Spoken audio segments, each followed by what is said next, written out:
Have some fun tonight. Go get us a W. Hell yeah. Ready. Green. What the copy? Right foot down. We had to go plan. Unbelievable, man. Way to keep your head in it. Holy oh boy. Oh boy. Yeah. What? Yeah. I'm done with it. It's your face. Set sail. Steve, you look beautiful. Doing great. Ridiculous, man. Holy. You see that? Holy cow. Good job, man. 2 times, baby. Yeah. Holy crap.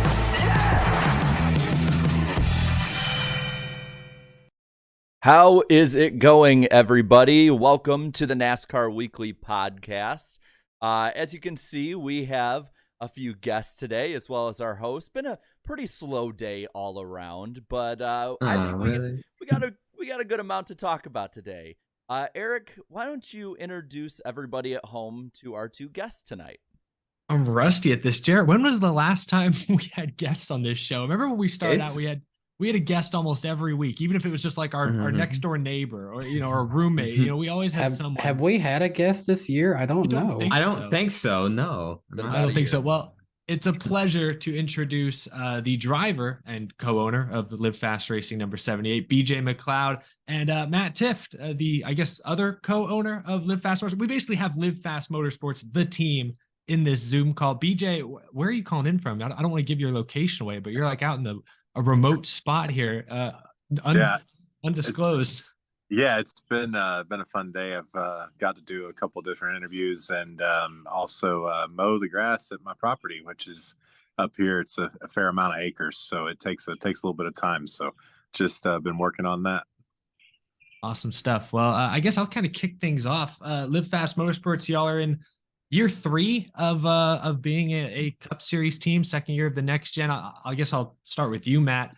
Kind of, where do you feel about how do you feel about Live Fast Motorsports current, where you guys stand as a team, how y'all have grown? You switched to Chevy this year, seems to have improved your speed a bit. Like, can you kind of talk about where Live Fast is as a company? Yeah, absolutely. Well, first off, from you guys and the announcement today, I'm super pumped to have you guys on the car. I'm sure we'll get into that more, but just super pumped to have all you guys going out there. And, for our team, this is a big event for us, getting to go show ourselves around some more NASCAR fans. And like you said, it's our 3rd year in the sport now, 2nd year in the next gen era. And for us, like you said, we've gone into a new year in 23 with Chevy and the ECR engine deal. And so for us, we've really picked up a lot of speed, and there's no doubt about it. We're still a very small team, but I think we've seen different spurts of energy and speed and performance pickup in different areas where we may have struggled last year. So does that mean the results come with it every single weekend? No, but you build on that consistency and that path every week. And as a small team too, when you have a smaller budget and not as many people, it's hard to get that consistency. But now that we have more of a power plant to go off of, it's fun to go challenge our guys and our entire team to go see how can we do that week in and week out. So it's fun for the challenge there. BJ, I know you're driving most weeks, so have you noticed any sort of change? Different power under the hood. Like, how do the cars feel this year compared to last season? To say I've noticed a difference would be a gross understatement. It's completely different. Like, on a scale of 1 to 10, it's a 10 different than anything I've had. We did get practice at Fontana, and that's the first race I've ever had with a leased engine at a non-super speedway track in my career. So it's been a long time to get to where we can afford the stuff, but we had a leased engine there, and without practice, mashed the gas first lap of the race, and I was like, wow, it's a lot easier with this. So definitely had to work and learn and get used to different straightaway speeds, different lift points from what I'm used to, because, last year we obviously owned our engines every week and it was just very difficult. So, I had to learn it over again, but I think we caught on pretty quick. And, the end of the first stage, we were running top 20 speeds. So we maintained top 25 speeds all day long, finished 24th only because we dropped the car off the jack on the green flag stop in the last stage. But if we hadn't done that, we'd have finished probably 19th or 20th. And that's a huge win for us at a downforce track. So, that's just one example. Vegas, the very next week, we went there and we made a mistake on the team's part and, It was a pretty big mistake actually with air pressure, and messed it up for 2 different runs, cost us 3 laps altogether. But once we figured out what we were doing wrong and got it fixed, we actually ran leader's pace within a tenth with 20 or 25 laps to go. So, there's a lot of optimism when you feel that you have that kind of equipment as a driver. Like, it's just also we're in the Cup Series where the mistakes I talked about, we can't make them. Like, you literally make one mistake in the Cup Series from the team, the pit crew, or the driver, and it ruins your day. You lose 5-7 spots. And, for us, we're fighting for a 20th place finish for a win. 25th place finish is pretty good. 30th is average, right? And, one mistake can take you from 30th to last or 25th to 30th. Like, it's just very difficult to get everybody on the same page at the same time when you have a small organization. But we're working on it each week, and we're definitely getting closer. I got a question for Matt.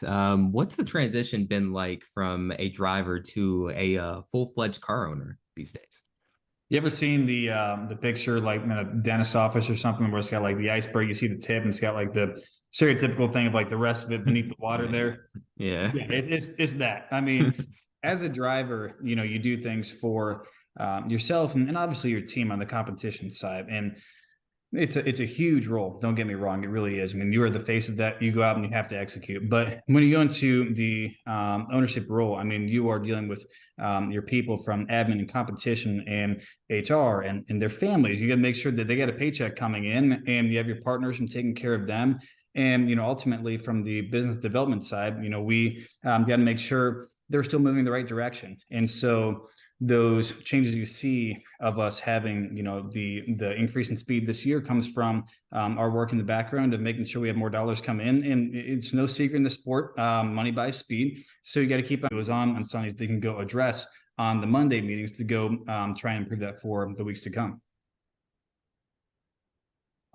Really quick for BJ, a question from the chat from Malik in here is asking, what's the most stressful part of being a driver and owner at the same time, like balancing that? I'd have to answer it that, it took, a couple of years of being careful as a driver and making smart decisions and things like that with Live Fast. And really my entire driving career has been about, making sure the budget's correct so I can stay in business as an owner.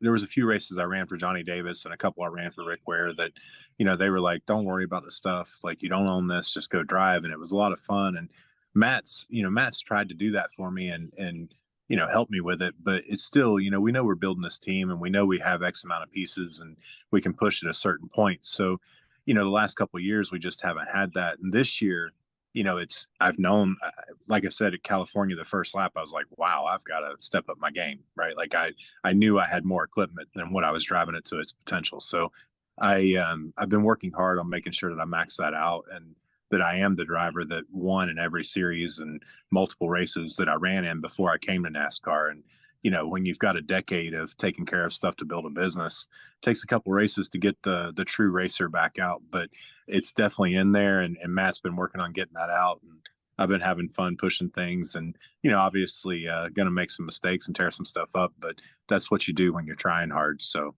just, it's definitely the most stressful part is now becoming back the real driver that I was, that I still can be. I just have to get my mindset 100% there. So my question is kind of a follow-up on that for you, BJ. So a couple weeks back, we saw Anthony Alfredo step into the 78, ultimately brought in good funding that was good for your all's organization. At what point does the driver in you, who would love to go race all 36 races, at what point do you have to set that aside and, bring in those opportunities that's best for the owner side of you, for the organization? Well, I think, number one, nobody gets in that car that I don't feel like's an awesome driver. We're not a rent-a-ride program or anything of that sort. I want to make that clear. But when it comes to Anthony, look at his speed in my Xfinity car, and it's running on average 15 spots better than it did last year every week.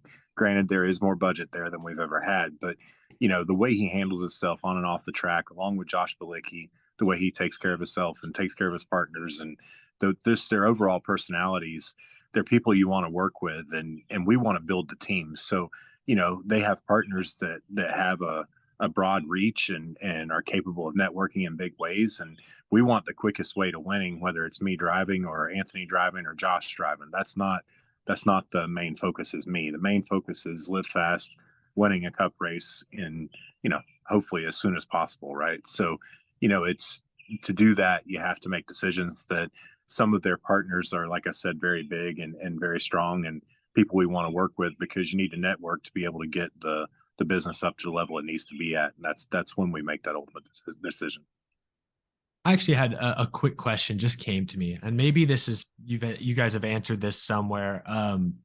Where did the name Live Fast Motorsports come from? Because it's catchy. I like that a lot. I like that a lot of new team names like Trackhouse, 2311. They're creating a brand.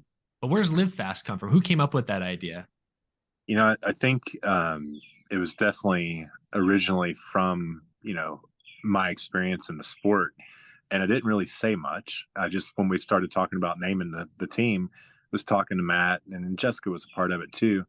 And we were just, I just brought up the fact that since I'd owned NASCAR teams starting in 2013, my life just flew by, right? Like it's literally like you come home and you turn around and leave, right? And it's literally the definition of living fast. It's when you're doing what you love every day and enjoying making it stronger. And we all, just thought about that. Matt's like, yeah, he's like, when I became a full-time driver, he's like, I really don't remember a lot of my life. Like, you got to go back and look at pictures and think about it to really put it in perspective. So, between that and, like I said, the level of passion we all have for this to try to grow it into something that we ultimately want it to be, we've literally just said it feels like we live fast. So let's name the team Live Fast. I like that. That's catchy though. That's a good story behind it too. Well, I guess, gentlemen, we aren't going to keep you too much longer, but on behalf of everyone in this call, we're all part of the podcast Party Bus heading to Darlington. I guess the final thoughts, Matt, you're speaking right now to over 400 fans watching live, plus hundreds, if not thousands more who will be watching and listening to this after the fact. What do you want to tell them? If they're going to be at Darlington or if they're going to be watching at TV, what do you want to tell them about the podcast Party Bus? What should they be looking out for? Let them know. Let them hear it. Well, first off, I think if we got this response correct from earlier, since the site's back up and going, you got to go make sure you pre-order the diecast, because that thing's pretty sweet. So definitely go make sure you take care of these guys and go do that.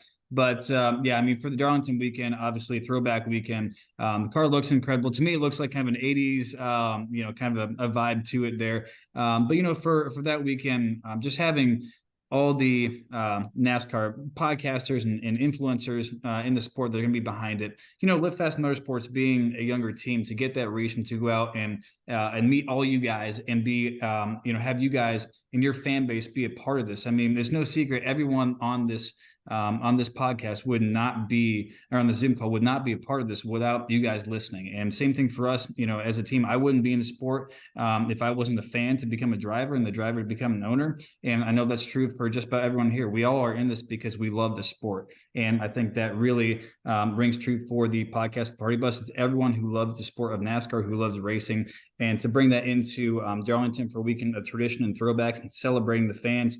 It's such a cool event, and to have that number 78 podcast Party Bus car on there, it's going to be a really fun time. We made the paint scheme nice and bright, so BJ, it'll be easy to spot you ripping the fence. Good luck. Good luck. I guess a couple weeks away, but good luck, man.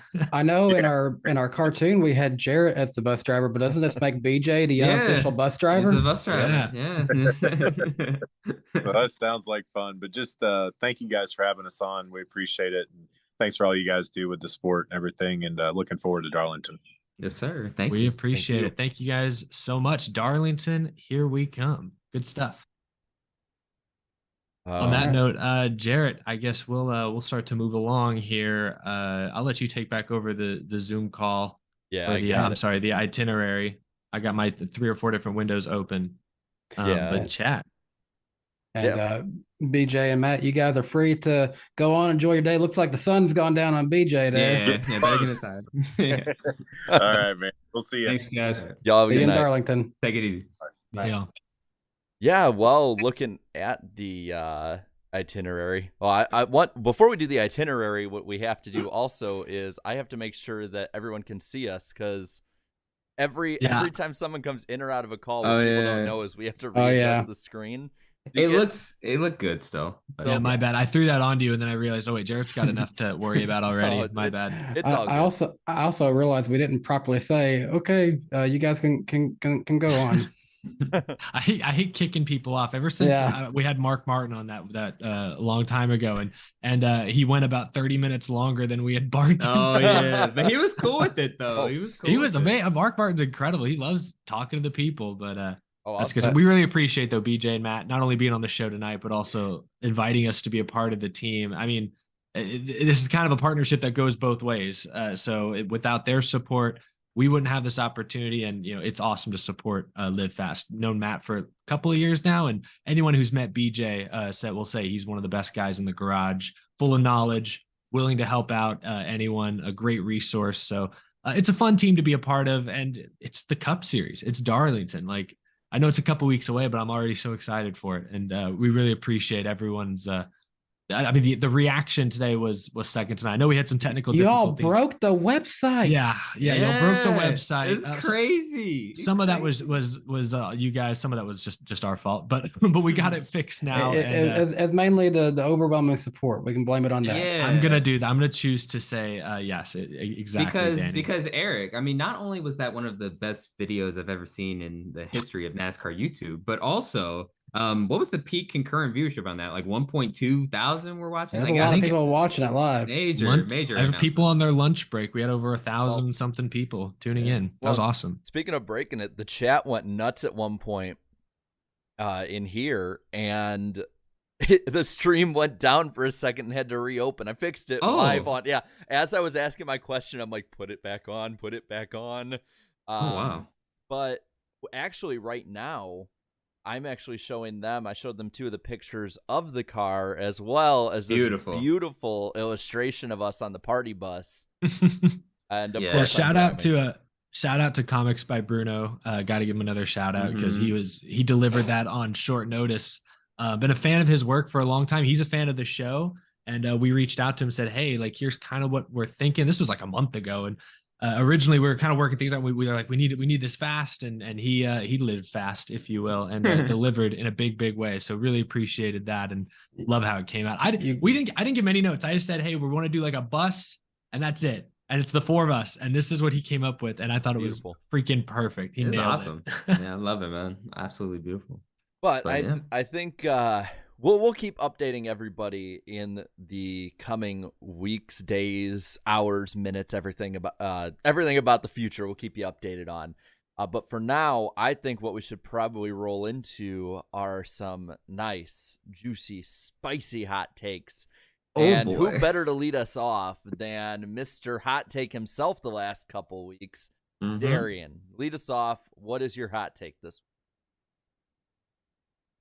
Chase Briscoe has the potential to become a true championship contender, ladies and gentlemen. I said, you heard it here first. See, Eric and them, they were talking last week, all this stuff about Stewart-Haas Racing. Oh, they're not consistent enough. This is just a fluke. Hey, I hate to be the one to tell y'all, you're wrong in this case. Chase Briscoe has gotten triple top fives, y'all. With a broken / healing finger. Two of those three with a broken finger. Sorry. I didn't mean to interrupt your No, you're good. You're good. But they'll steal my thunder now. But no, look, Chase Briscoe, he's gonna have some tracks that are really gonna favor him in the coming weeks. Look, you can say all you want about Stewart-Haas Racing right now, as a whole, but Kevin Harvick might not be the only one doing some carrying too. So hey, having half of a team is better than having just 25% of a team of a competitive team, right? So I'm gonna punch my ticket in right now, and I think Chase Briscoe has turned it around. And by season's end, hey, last season he almost made the championship 4. Perhaps he could do it again this season.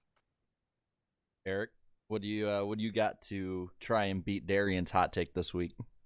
So I didn't like that Darian was like trying to make me out to be a Chase Briscoe hater. Like I think SHR is down in the dumps, but I think Briscoe's legit. I think he has very strong potential. But no, my hot take has nothing to do with that. And if you watch my post race review that I filmed in a cabin on top of a mountain Sunday night, you already kind of know where this one's going. But Tony Stewart made a comment after the finish of this race where Bubba Wallace moved up to make a block on Blaney on the last lap, was not clear, ended up spinning out.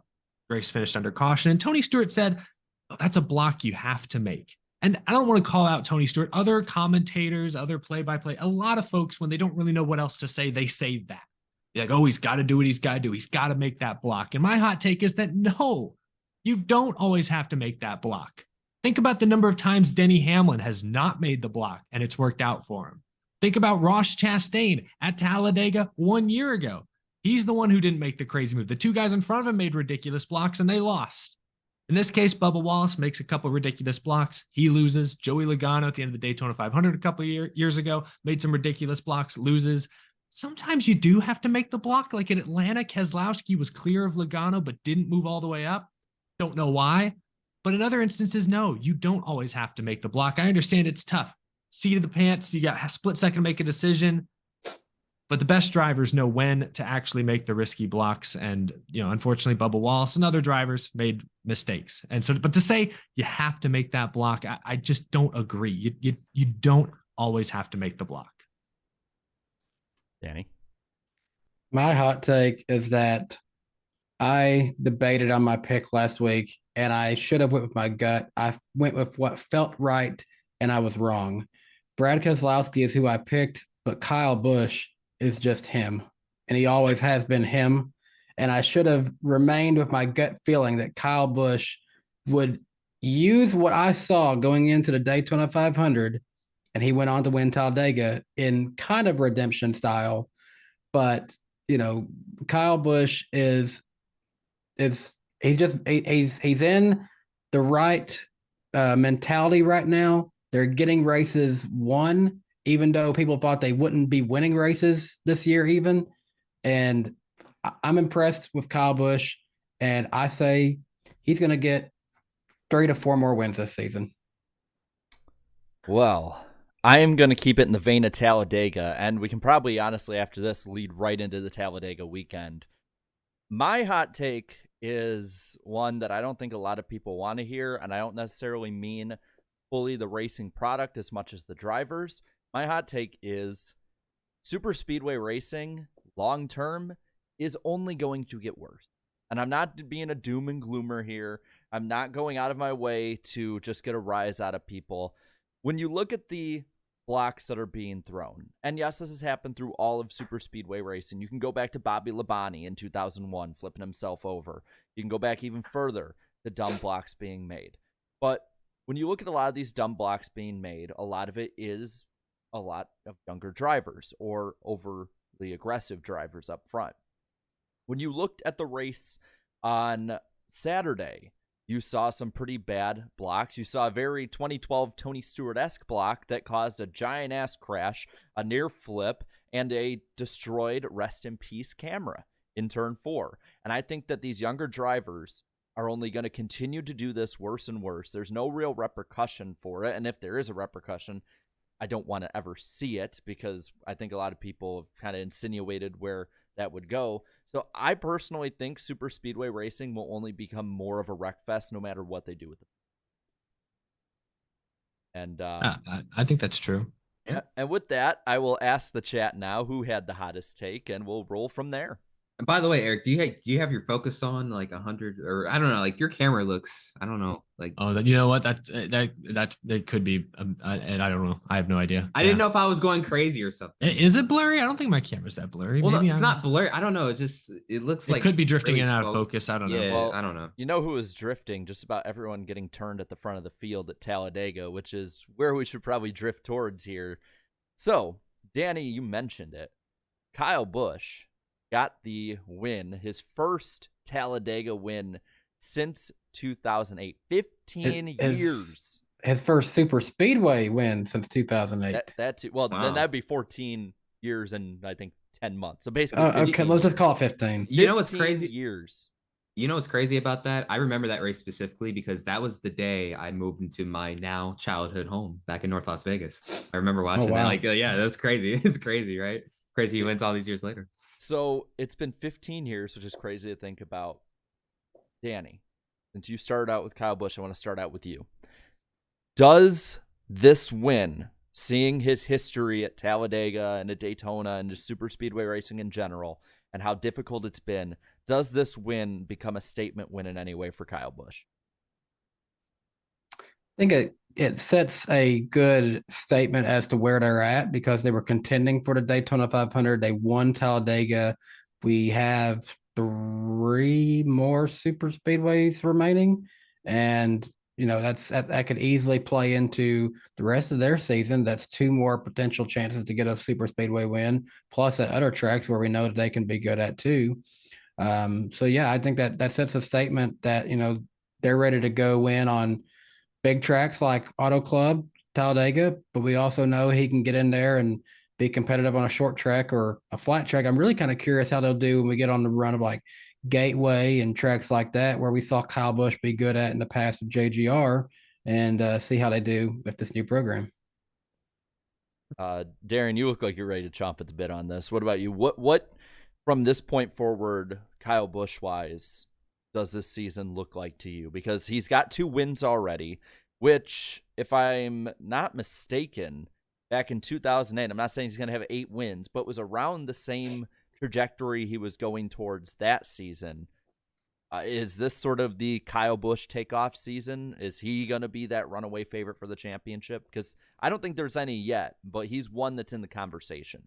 See, I'm gonna put Larson a little bit ahead as like the runaway for the championship right now, just a little bit ahead. But Kyle Busch is close though, so it's basically the Kyle and Kyle show so far this season. But yeah, Kyle Busch, man, like I remember when he won Fontana, and all of us went crazy and stuff. We were like, oh yeah, he's gonna win this many races, and then it had been just a little while without winning a race, but then finally got multiple victories. So I mean, I'm gonna wait. Just I'm personally gonna wait and not say he's a championship favorite right now, but he's close though. He's close. It's looking really good so far. And honestly, I mean, for this being his first year with RCR, I mean, like everyone has certain expectations of Kyle Busch, performing, wherever he races at. But I mean, it's one thing to have expectations, but then it's another thing to actually do it. And like, I felt like so much could have gone against Kyle Busch this season with the new team and stuff, and maybe RCR might have taken a step back, maybe, but no, in reality, they were, right place, right time for both parties, and now they can, try and win a championship this year. It's certainly possible. I'm trying to look at his exact stats because Kyle Busch got off to a hot start this year, obviously winning at Auto Club. He was top 10 at Phoenix. I think he was top 10. Yeah, okay, here we go. He was top 10 at Phoenix, Atlanta, and Coda 3 weeks in a row. But before this win, he'd finished 14th at Richmond, 32nd at Bristol Dirt, and 21st at Martinsville. Remember, he was basically trading blows with Corey LaJoie in the middle of the pack. So he was off just a little bit. They'd been slumping. They weren't like, so I'm looking at laps led. He'd led, 7 laps here, 1 lap here, 6 laps here. But really not as dominant as the 27 laps he led at Fontana, the 6 he led in the Daytona 500. So I was a little worried that Kyle had cooled off a little. I'm still worried because it's a win is a win. It is a super speedway win. Doesn't necessarily indicate you're running well at all types of tracks, but it is important to get a second win, 5 more playoff points. They're one of the few Chevy teams that haven't, knock on wood, been blasted by a penalty. So those playoff points are going to go a long way at this rate. No, I'm happy for Kyle Busch. Can I talk for a moment about Ryan Blaney though, finishing second yet again? Gosh, he's a great super speedway racer. He's won at Talladega a couple times, but I think this was his 4th second place finish at Daytona or Talladega in the past few years. I'm trying to think off the top of my head. I know last year, right? The last year's fall race, didn't he finish second to Chase Elliott? Yes, he did. Yes, Daytona he did. 500 last year was second, got blocked by Cindric. What was it? Daytona 500 2020. Didn't he finish second in the Newman wreck? Oh yeah. Well, he's either second or third. Did he finish second last year's 500? I thought Bubba did. No. Maybe, no. He was coming to the line, and then he got a top 5 though. He got a top. Yeah. 5. Okay. So that in a way that's like a 5th second place finish because he was basically the second place car making the move. So I want to give Blaney credit because he's always up front at these super speedways. but it's also pain because he hasn't won a points race in like a year and a half, and it's just so close, and it never happens. Who was it? Kyle Petty, who said he's always around but never gets it done. Like I'm a big Ryan Blaney fan, but damn, he didn't even do anything wrong. Get it done. He didn't do anything wrong this time. Bubba just hit him. Bubba just made a late block. And I can elaborate a little bit more on that. I was at the track this weekend, in case you didn't know. I got up at 3:00 in the morning, drove 3.5 hours there to cover, and then drove back home. And this was after watching the freaking Tank Davis versus Ryan Garcia fight. You're learning from me. Yes, I am. But dude, I only got 3-4 hours of sleep because I stayed up to watch the Tank Davis Ryan Garcia fight. Tank Davis dog walked him again, so loved it. But on that final lap though, I mean, asking Ryan Blaney, post race, his comments on what he could have done differently, and basically he didn't say much. All he said was, well, not really on my end. Just don't block 3 times. Like, yeah, I agree. It's interesting. Like Ryan Blaney, second place run and stuff. We can talk about the bad luck and all that, but I mean, the fact that he's this consistent on super speedways is still, I mean, it's pretty good. I mean, like we're seeing shades of. I mean, didn't Dale Earnhardt Jr. finish second in like the Daytona 500 for like multiple years? Like 4 out of like 5 seasons or something like that. 10, 12, 13, 1, 14. But like also in that same time period, like Greg Biffle would strangely be right there with him. Yeah. So Ryan Blaney's remind me of that when it comes to super speedways, but it is very painful though, because he is on a winless streak technically. I mean, yeah, he won the All-Star race last year. Well, NASCAR almost took it away, but he did win the All-Star race last year, but just hasn't won a points race in a while. I think it's like 55 or 56 races now, unfortunately. So yeah, you gotta feel for him. But Bubba Wallace though, man, I thought it was setting up for a Ryan Blaney versus Bubba Wallace finish, because the way you could only stay 2x2 for most of the race and stuff like that. I thought it was setting up for that personally. But yeah, just wasn't meant to be. So, and it props to Bubba though for at least taking taking the blame and stuff. Yeah, it was like, yeah, like, hey, that was my fault. I shouldn't have done that. But yeah, it is what it is. He ran a really good race. I mean, he was very, very fast. He was up in the top 10. I think he might have even said afterwards that either it was the best super speedway race he'd run, or it was like the best super speedway. No, he was up front. He was up front consistently right from the jump. And also too, like, this was funny too, considering the fact that Tyler Reddick almost took out all of the freaking Toyotas that first stage. So it could have ended badly for all of them. But that's so the thing about Bubba's car, and I pointed this out before I did my post-race stream on Sunday, was that he had the best car at leading a line. He led that top line up when no one could, led the third line up when no one could, and when he would cross down and like block into another lane and stay in that lane, the lane he went in would always fall apart. Now, I'm not saying he's the Pied Piper. I'm not saying that he's, on the super speedways as the second coming of Dale Earnhardt. But what I'm saying is he has a complete knack for these tracks. It's just that he can't finish it out. It's just, it always is something. I feel like his situational awareness is off in these closing laps, because I mean, like, look, it's understandable, the adrenaline's rushing, through your body, your head, the intensity picks up, but, he has to figure that out eventually, because like, I feel like he's leaving a lot of super speedway wins on the table. A lot of super speedway wins are going to be left on the table if he doesn't figure this out, because at the very least, this should have been a top 5 finish. This should have been just with the way, it was hard to get a third lane going and stuff. And it was hard to, to get by drivers. They're kind of just stuck 2x2 for long periods of time. But I would want to say, like, he'll learn from this, but again, like, 6th year in the Cup, fellas, you know what I mean? So hopefully he'll improve for the second half of the super speedway races. But well, he's a great super speedway racer overall, and he always has good cars, it seems like. But to your point, he just, when it comes down to making that final snap decision, like, he seems to whiff on that one almost every time. Somebody who I'm curious to see which way he goes. Similar, and I don't, I think he's learning a lot from Denny Hamlin, from Bubba, from being in there. And I wanted to talk about him and kind of give him some props, is Ty Gibbs. Ty Gibbs, in my opinion, he was one of the top, I wouldn't say even top 5 guys out there. He was running really well, would draft really well. Mm-hmm. But he did not deserve to run out of fuel and become an afterthought. He deserved a top 10 easily in that race. he was one I didn't really expect much from him personally. I thought he was just gonna be like in the middle, but nah, when he was running consistently with Bubba there and stuff, and especially in those closing laps, they were tough because there were times where Bubba was just pushing him and stuff, and it was looking like Tigers was about to turn a few times there, but nah, I mean he was able to run up there consistently, so that was cool to see. And then who were some other notables? I mean, Noah Gregson was doing pretty good for for a little bit there. Can we talk about the Chastain Gregson wreck on the first overtime? May I go first? I mean, I was there. So first off, let me tell you this funny, hilarious story about this. So I was meeting some news reporters, this news crew from Birmingham, Alabama, which is like 45 minutes away from Talladega, correct? Yeah, we stayed there. So yeah. They were, covering they were, from the local news, I think the local ABC affiliate covering the race weekend. And they were asking me a bunch of questions because, like, for the most part, they didn't know what was going on. So I had to help them out. So it was funny. What was funny was the guy one of the camera guys happened to be betting on DraftKings this weekend. And he put Noah Gregson as an underdog winner. I think it was like plus 7,500, something crazy or whatever.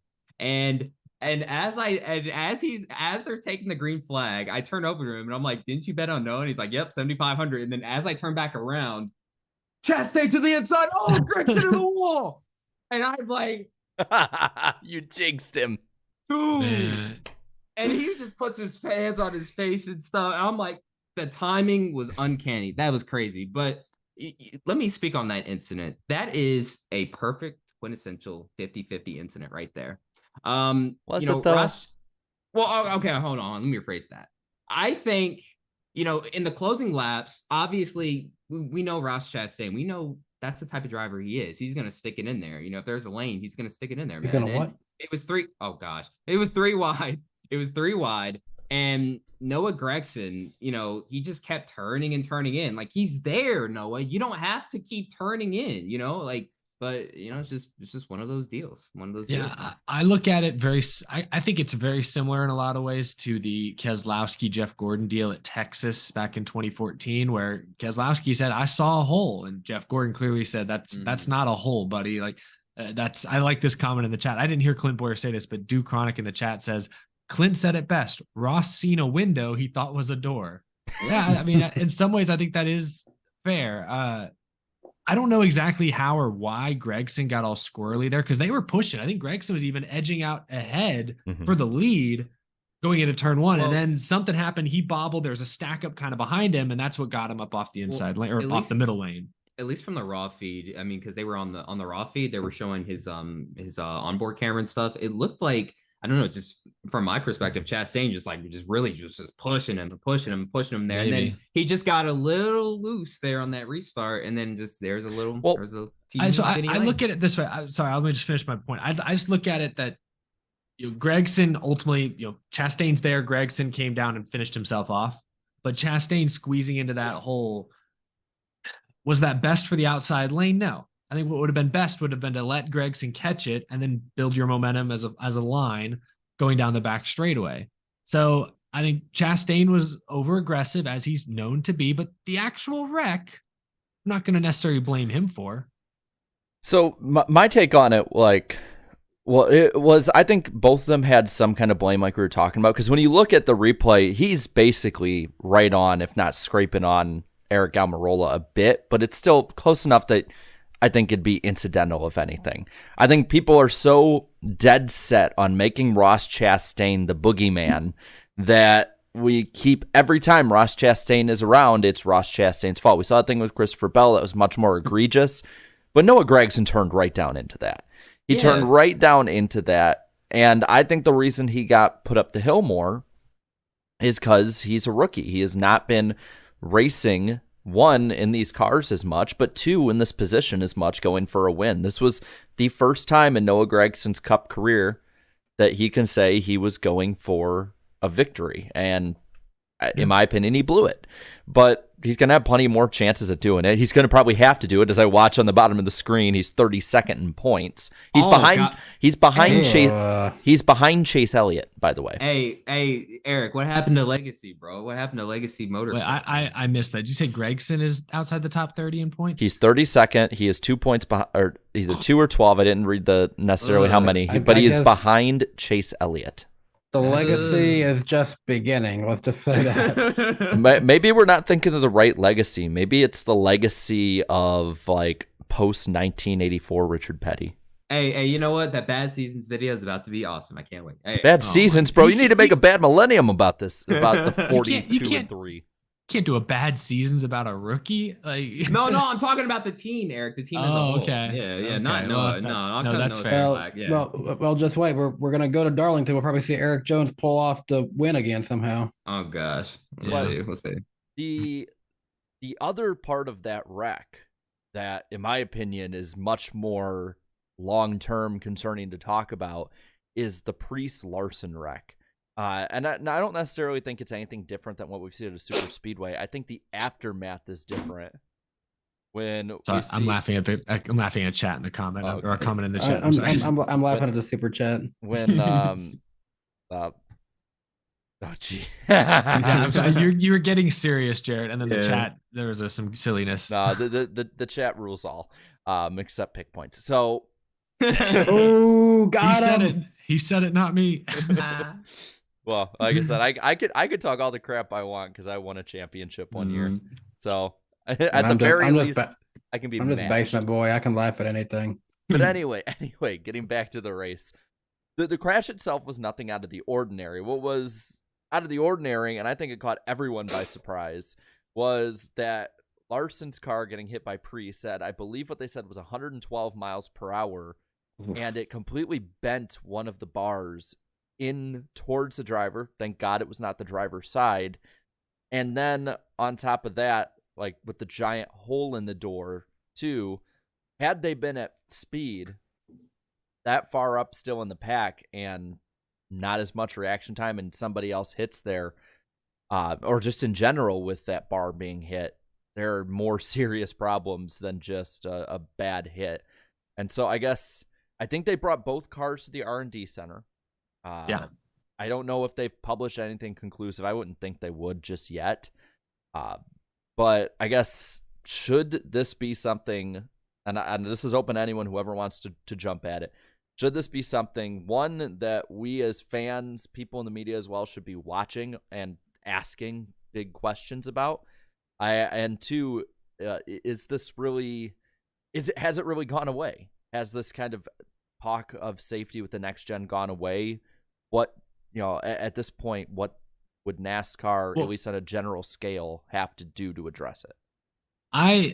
It was a serious crash, definitely some sketchy things. I'm glad NASCAR was able to get an SHR, let them take Priest's car back as well. But I will say this, that wasn't just a normal run-of-the-mill accident. That was Priest gassing it up, thinking he was going to dodge the wreck, straight square onto a virtually stopped 5 car. It was still 112 though. Like, it wasn't like this was a higher, like as high a speed as a lot of like there could be a wreck like that. Think about a lot of wrecks happen, and and the delta between the two cars isn't as strong because they're both still moving forward pretty quickly, or they're both already sliding. So my point is, I don't know.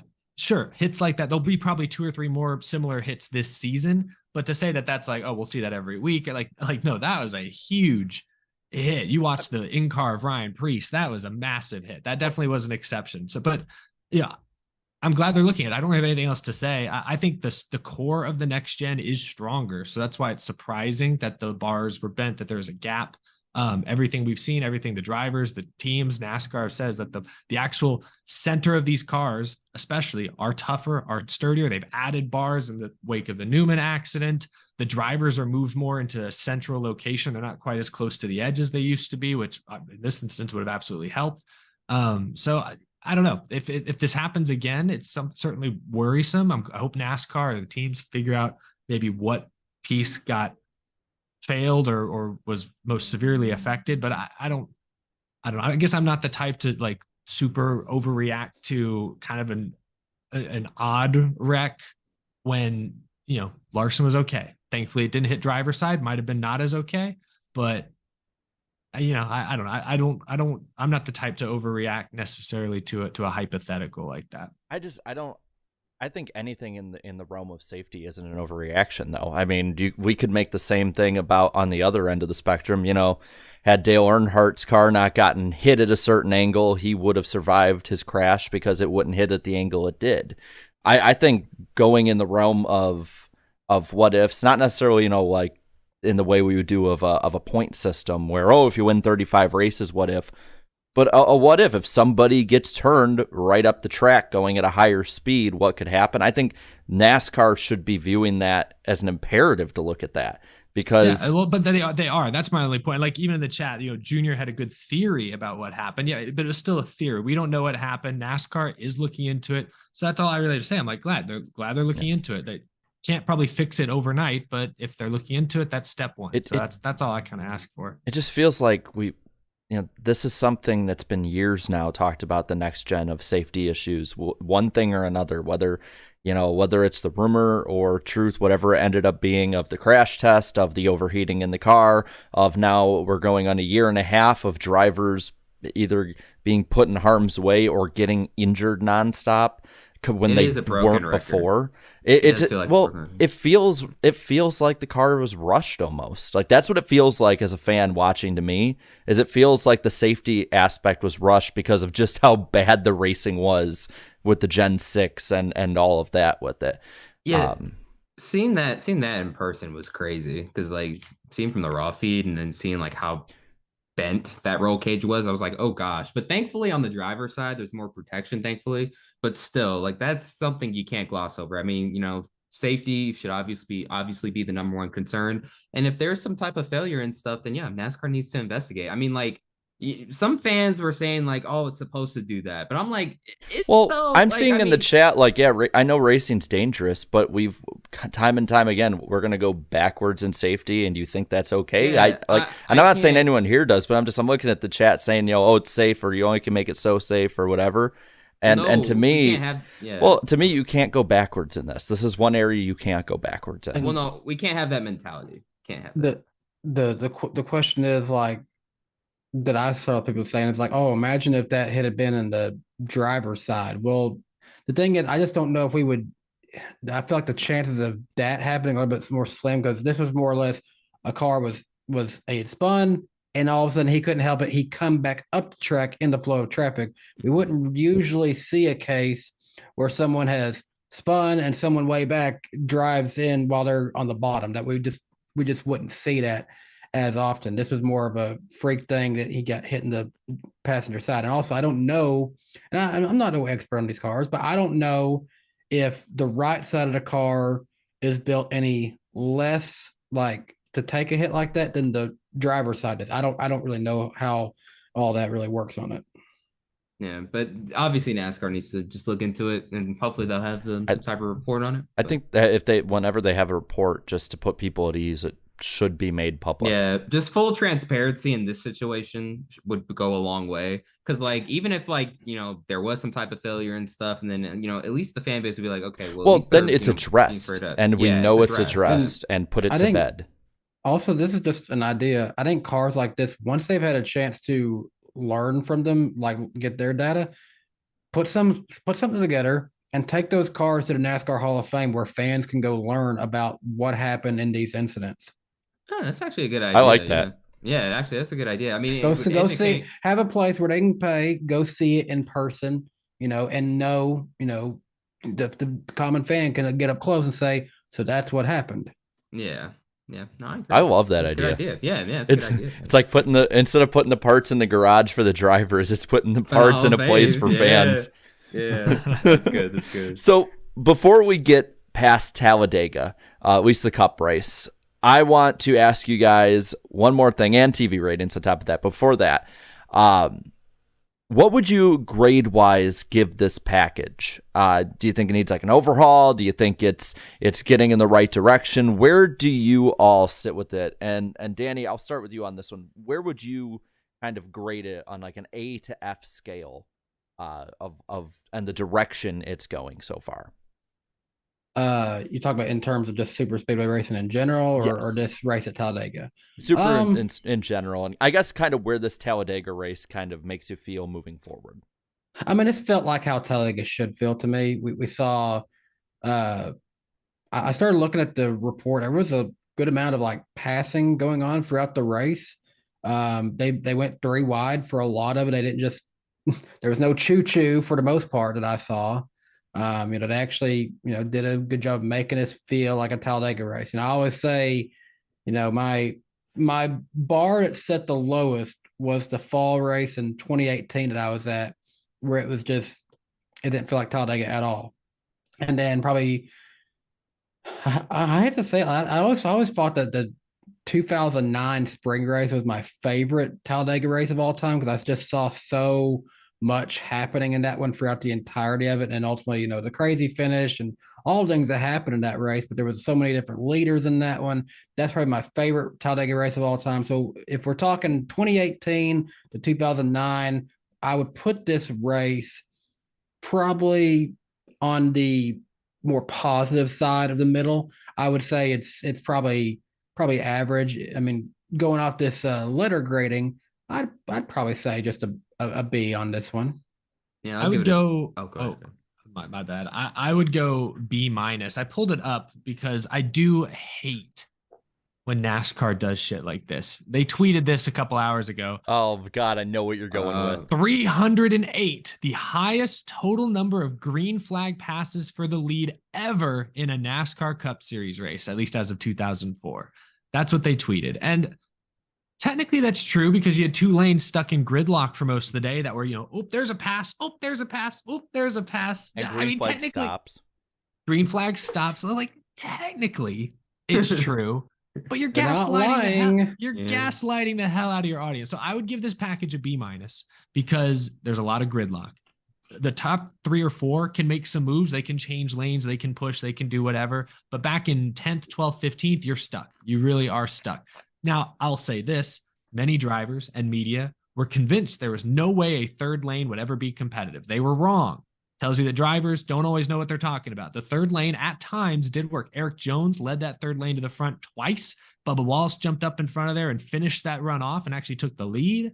So it was difficult. It was easier for the 3rd lane to get disjointed and fall apart, but it was possible at certain points in the race. So I'm not going to fail this package. I'm not even going to give it a C. I think it's a B minus. My problem is that NASCAR the past few years has swung now to two extremes with their super speedway package, and has not found a way to make everybody happy. Because I think 2 or 3 years ago, when they had the big ass spoilers, the wicker bills, I thought that was one of the best super speedway packages, at least since the early 2000s.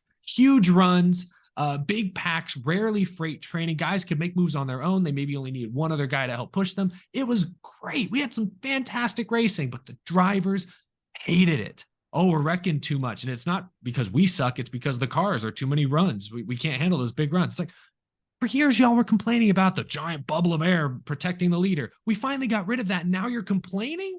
So the drivers weren't happy with that. They've now switched to this version of a package where it's a lot more gridlock. There are some runs, but not nearly the kind of runs that you had with the previous package with the Gen 6. And now the fans aren't happy. So it's just aggravating. It's aggravating that we keep swinging both ways and we can't find anything close to a sweet spot. B minus for me with this package. It could use some work. I don't know what that work needs to be. I don't know why a 3rd lane doesn't work. Why? Why is it the outside line that doesn't work?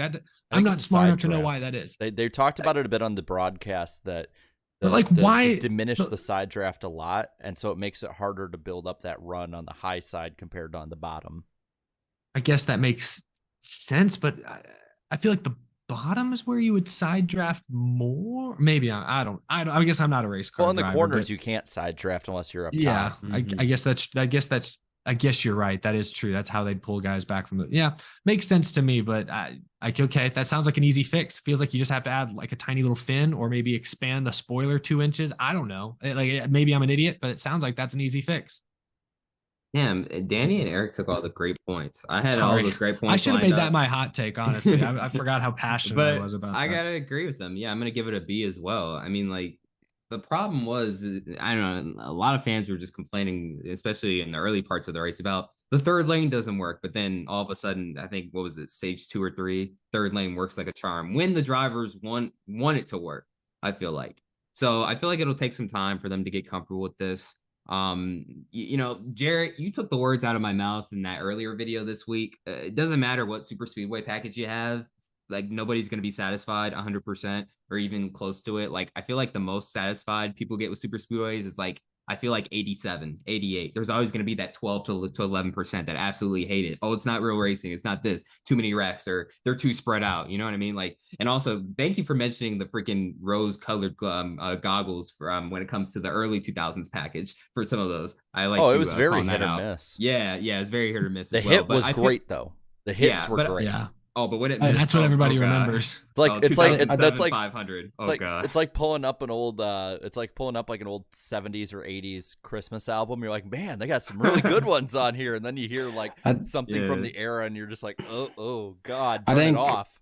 I think also a lot of the bias towards the early 2000s super speedway racing was kind of the fact that those, you said rose colored glasses. I think there was a little hint of a red or some 8s or yellow 24s on there that just kept seeing victories. I was a little happy with it. Yeah, a little too happy, But in conclusion, I feel like this package, I don't know. I feel like the downside, like, what's the downside of this package? I mean, like, okay, like, yeah, they're too grid block. It is too freight trains at times. Yeah, it's too freight would say. Yeah. But my counter argument to that was, hey, at least it wasn't, choo-choo racing, because they didn't choo-choo once that single race. I don't think. Well, they were side by side.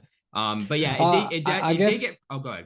I guess they had 2 sets of tracks of choo-choos basically. Yeah. But I mean, it was kind of annoying. Just like, yeah, if you were in the mid pack, you really didn't have a shot at the victory though. So obviously they were going to need to make some improvements. But I'm not going to say this was like horrible. Like, I don't know, some NASCAR fans saying, "Oh, this Talladega race, this package is awful." I just don't agree with that at all.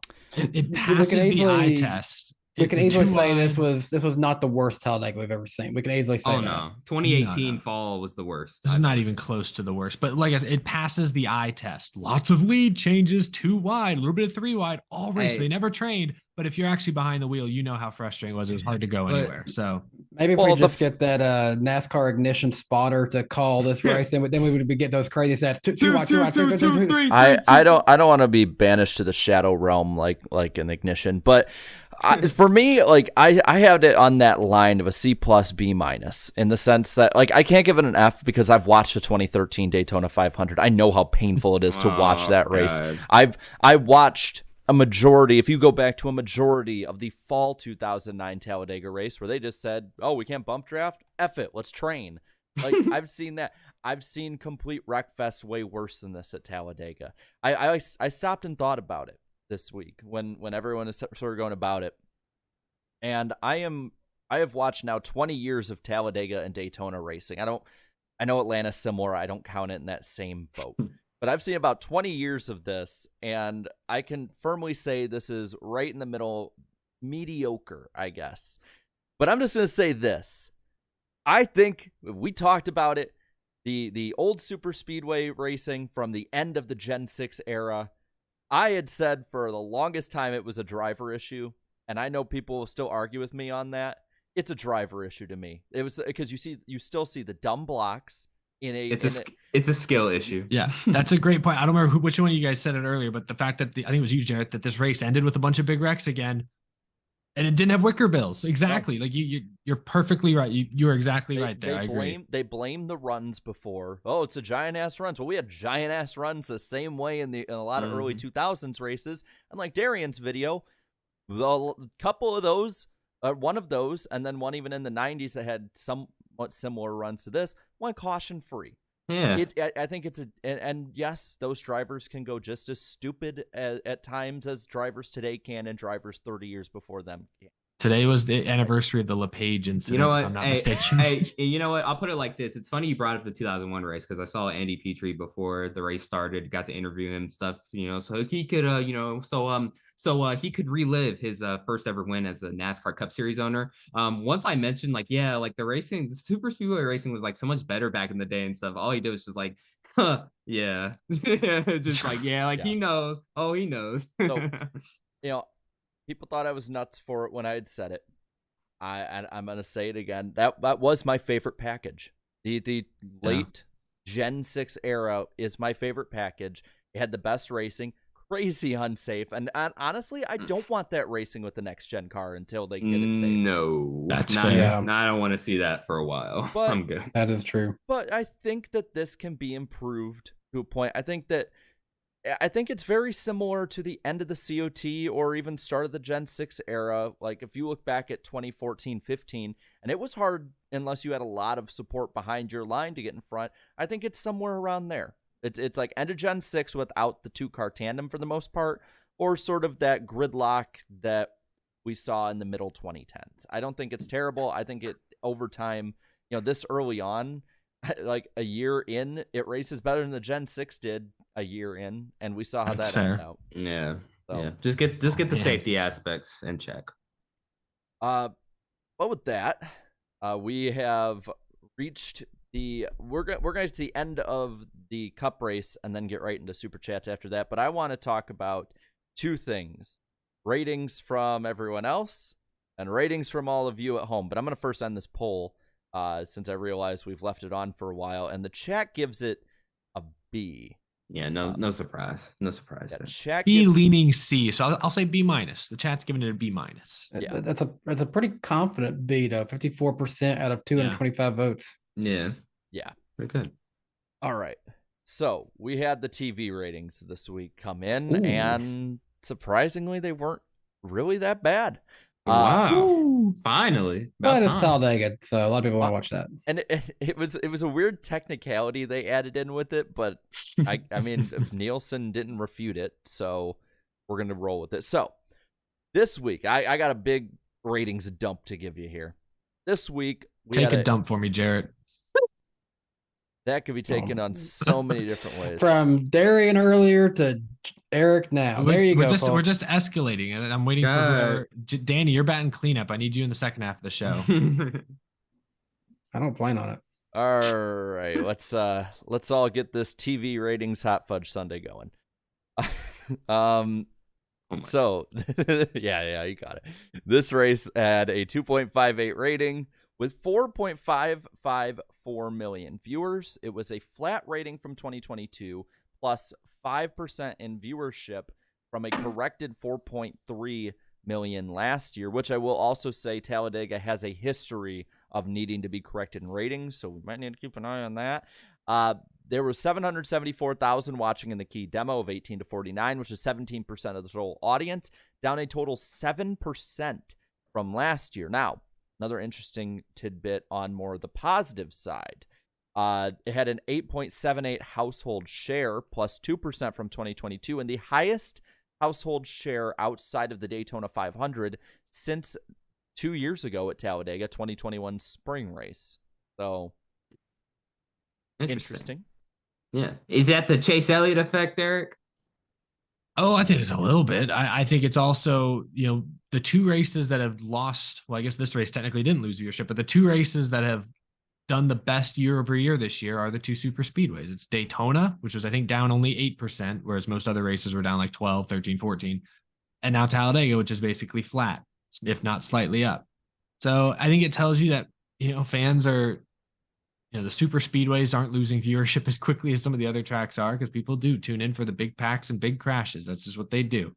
But Chase Elliott returning, I think, does play a role, no doubt. I think now having an extra week to promote it instead of 3 days like they had before, whatever track, Martinsville it was before that, I think that did make a difference. They were still pumping Chase Elliott ads left and right all week long. So I think it's a little bit of both. Yeah, did you know Chase Elliott was returning to Talladega? Yeah, If they anything- made sure to know it. If anything, this is just like the latest example of why SMI is going to turn Texas into another Atlanta, and we're going to get a fourth super speedway. God. I think they will, and at this point, I can't even blame them. Like, it's the super speedways are the only races, and actually now I don't even remember, how did Atlanta do? I'm sure it went down, but did it go down as much as some of the others? It went down a good amount. Yeah, but I would say right now Daytona and Talladega, the only two races that didn't completely tank year to year. Super speedways. Bristol Super Speedway coming in 2030. Well, I will bring something up, and then we'll go to the poll from there. But I want to bring something up about ratings overall that show kind of the hypocrisy of a lot of NASCAR fans since as long as I can remember, because I would always look on J-Ski because I was always interested to see. Okay. The least watched race of the last 10 races, as long as there wasn't a rain out, was always Martinsville. Mm-hmm. The lowest watched race last year without a rain out, the Bristol night race. Wow. Richmond, craters in ratings compared to other races around it usually. Where a race last year on Fox got like a 4 million, it'll get a 3.9. And so NASCAR fans can, and I get the attendance, the tracks are close together. I understand that is a real legitimate reasoning given. But the NASCAR fans say they want short tracks, and they don't show up. They don't watch.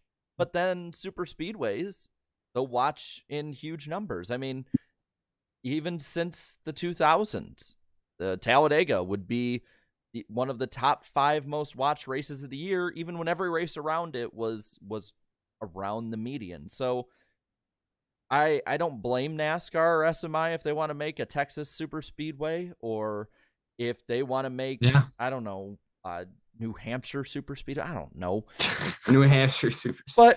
But to me, I ask if only a lot of diehards. They did have restrictor plates. Well, So people wouldn't die. Hold on, because I don't want my mic to keep dying every time we talk. Every time that they have an opportunity to bring a track back, why the hell would they bring a short track back unless it's North Wilkesboro, where you get the 30-year high of everyone being like, rejoice, it returns. Okay, what's North Wilkesboro going to look like 5 years from now compared to what is Atlanta going to look like? Because a lot of diehard fans will be like, oh, Atlanta's going to, it's going to die off. Everyone's going to hate it. No. What I think is you're going to get all the people who don't watch NASCAR going, crashes. Yeah. It's also a big market. Daytona Beach, not too far from Jacksonville, not too far from Orlando. Daytona's is a decent enough sized city. Atlanta's a big city. Talladega's near Birmingham, medium-sized city. A lot of these short tracks like Martinsville, Bristol, I guess Richmond's a decent sized city, but Martinsville and Bristol, especially if you don't live in those areas, they're a pain in the butt to get to. I do think the bigger market not only helps with attendance, but it actually, more importantly, I think helps with ratings. Think about anytime there's a race in Texas, Dallas-Fort Worth is often a top 5, top 10 TV market for that one race. Same for, I'm sure, Indianapolis, or you name it. Whatever city, if it's a big city that a race is in, that market usually is among the top 10 TV market. So I think that hurts. That's why I think the LA short track will be the true test of that theory, Jarrett. Because I do agree with you for the most part, but I want to wait and see how. Do you mean Fontana?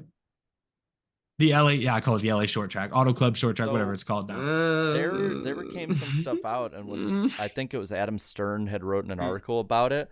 Had said that now it's gotten to the point where it's not, it'll be a short track. It's if they possibly even keep the land anymore. They're talking about. They'd called it I read it was like a temporary short track. Temporary short track. But I mean, if it's a short track at all and it races once a year, that's the one I'll be really curious to see. Yeah.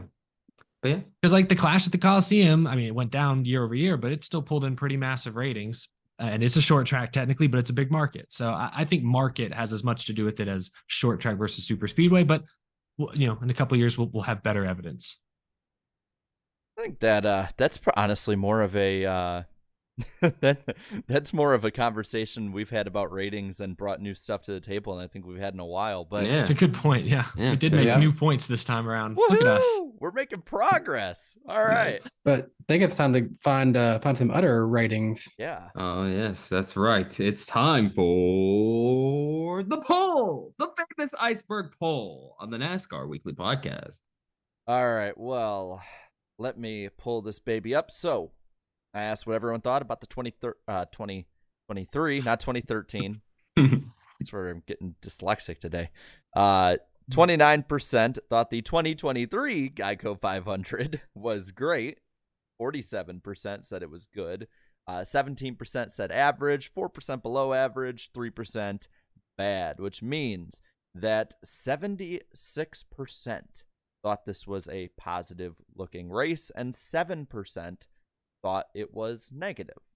Now, looking at the first comment, it's from Spencer. So positive, negative, or meme. Meme. Xfinity race, chaos, but also pain personally. I think because he roots. I call it meme. He roots for Ryan Sieg, I think. Oh, that's a meme. Yeah. Anyway, meme. Yeah. Then Cup race. Other than the chaos at the end, a couple wrecks beforehand, pretty clean for the most part. Plus a lot of 3-wide racing in the final stage. Perhaps one of the best next-gen super speedway races in these past 2 years. Oh, so it's just a good comment. It's just a positive comment. No, never mind. Yeah, so good content. All right. I'm going to read a couple of these off. Starting off, top-rated comment was from Rails and Racing, saying, I personally think that this was the best showing of the next-gen car at super speedway so far.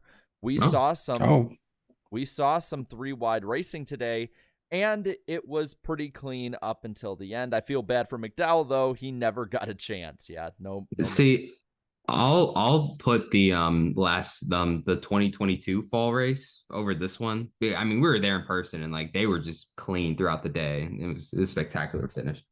Yeah. Southern Dude put Kyle's first super speedway win since 2008. Incredible. So it's Kyle Petty that put that. Yeah. Oh, that is in fact incredible. Incredible. Denny Delivers says, the outside third lane is just like my ability to be social. It's there for a few seconds and then it's gone for an eternity. Oh, damn. The self-roast there. Jeez, bro. Hey, you said it. Yeah. I mean, that's pretty much the life of a YouTuber. Uh-huh. Let's see. Carvana Warrior said Kyle Busch is a true talent. I'm just scrolling through. NASCAR Comparison says, I can't believe ChatGPT correctly guessed Kyle Busch to win this race. Oh, nice. Good job. Does he think learning too fast? Does he think it's a real racetrack now, Kyle Busch? I forgot to ask that. Would he? He thought was it Talladega he said that about, or was it Daytona? No, it was Talladega 2017. Yeah, okay. I remember.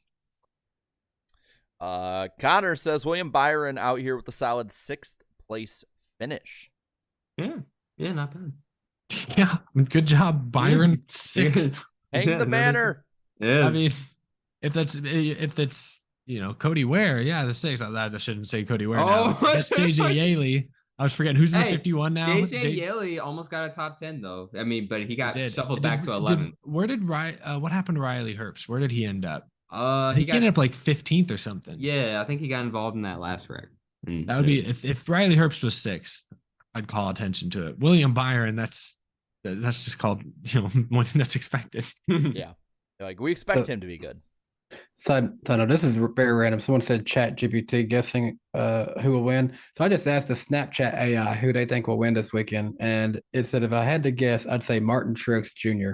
So that's who AI says would win this weekend. Just don't ask about Ross Chastain.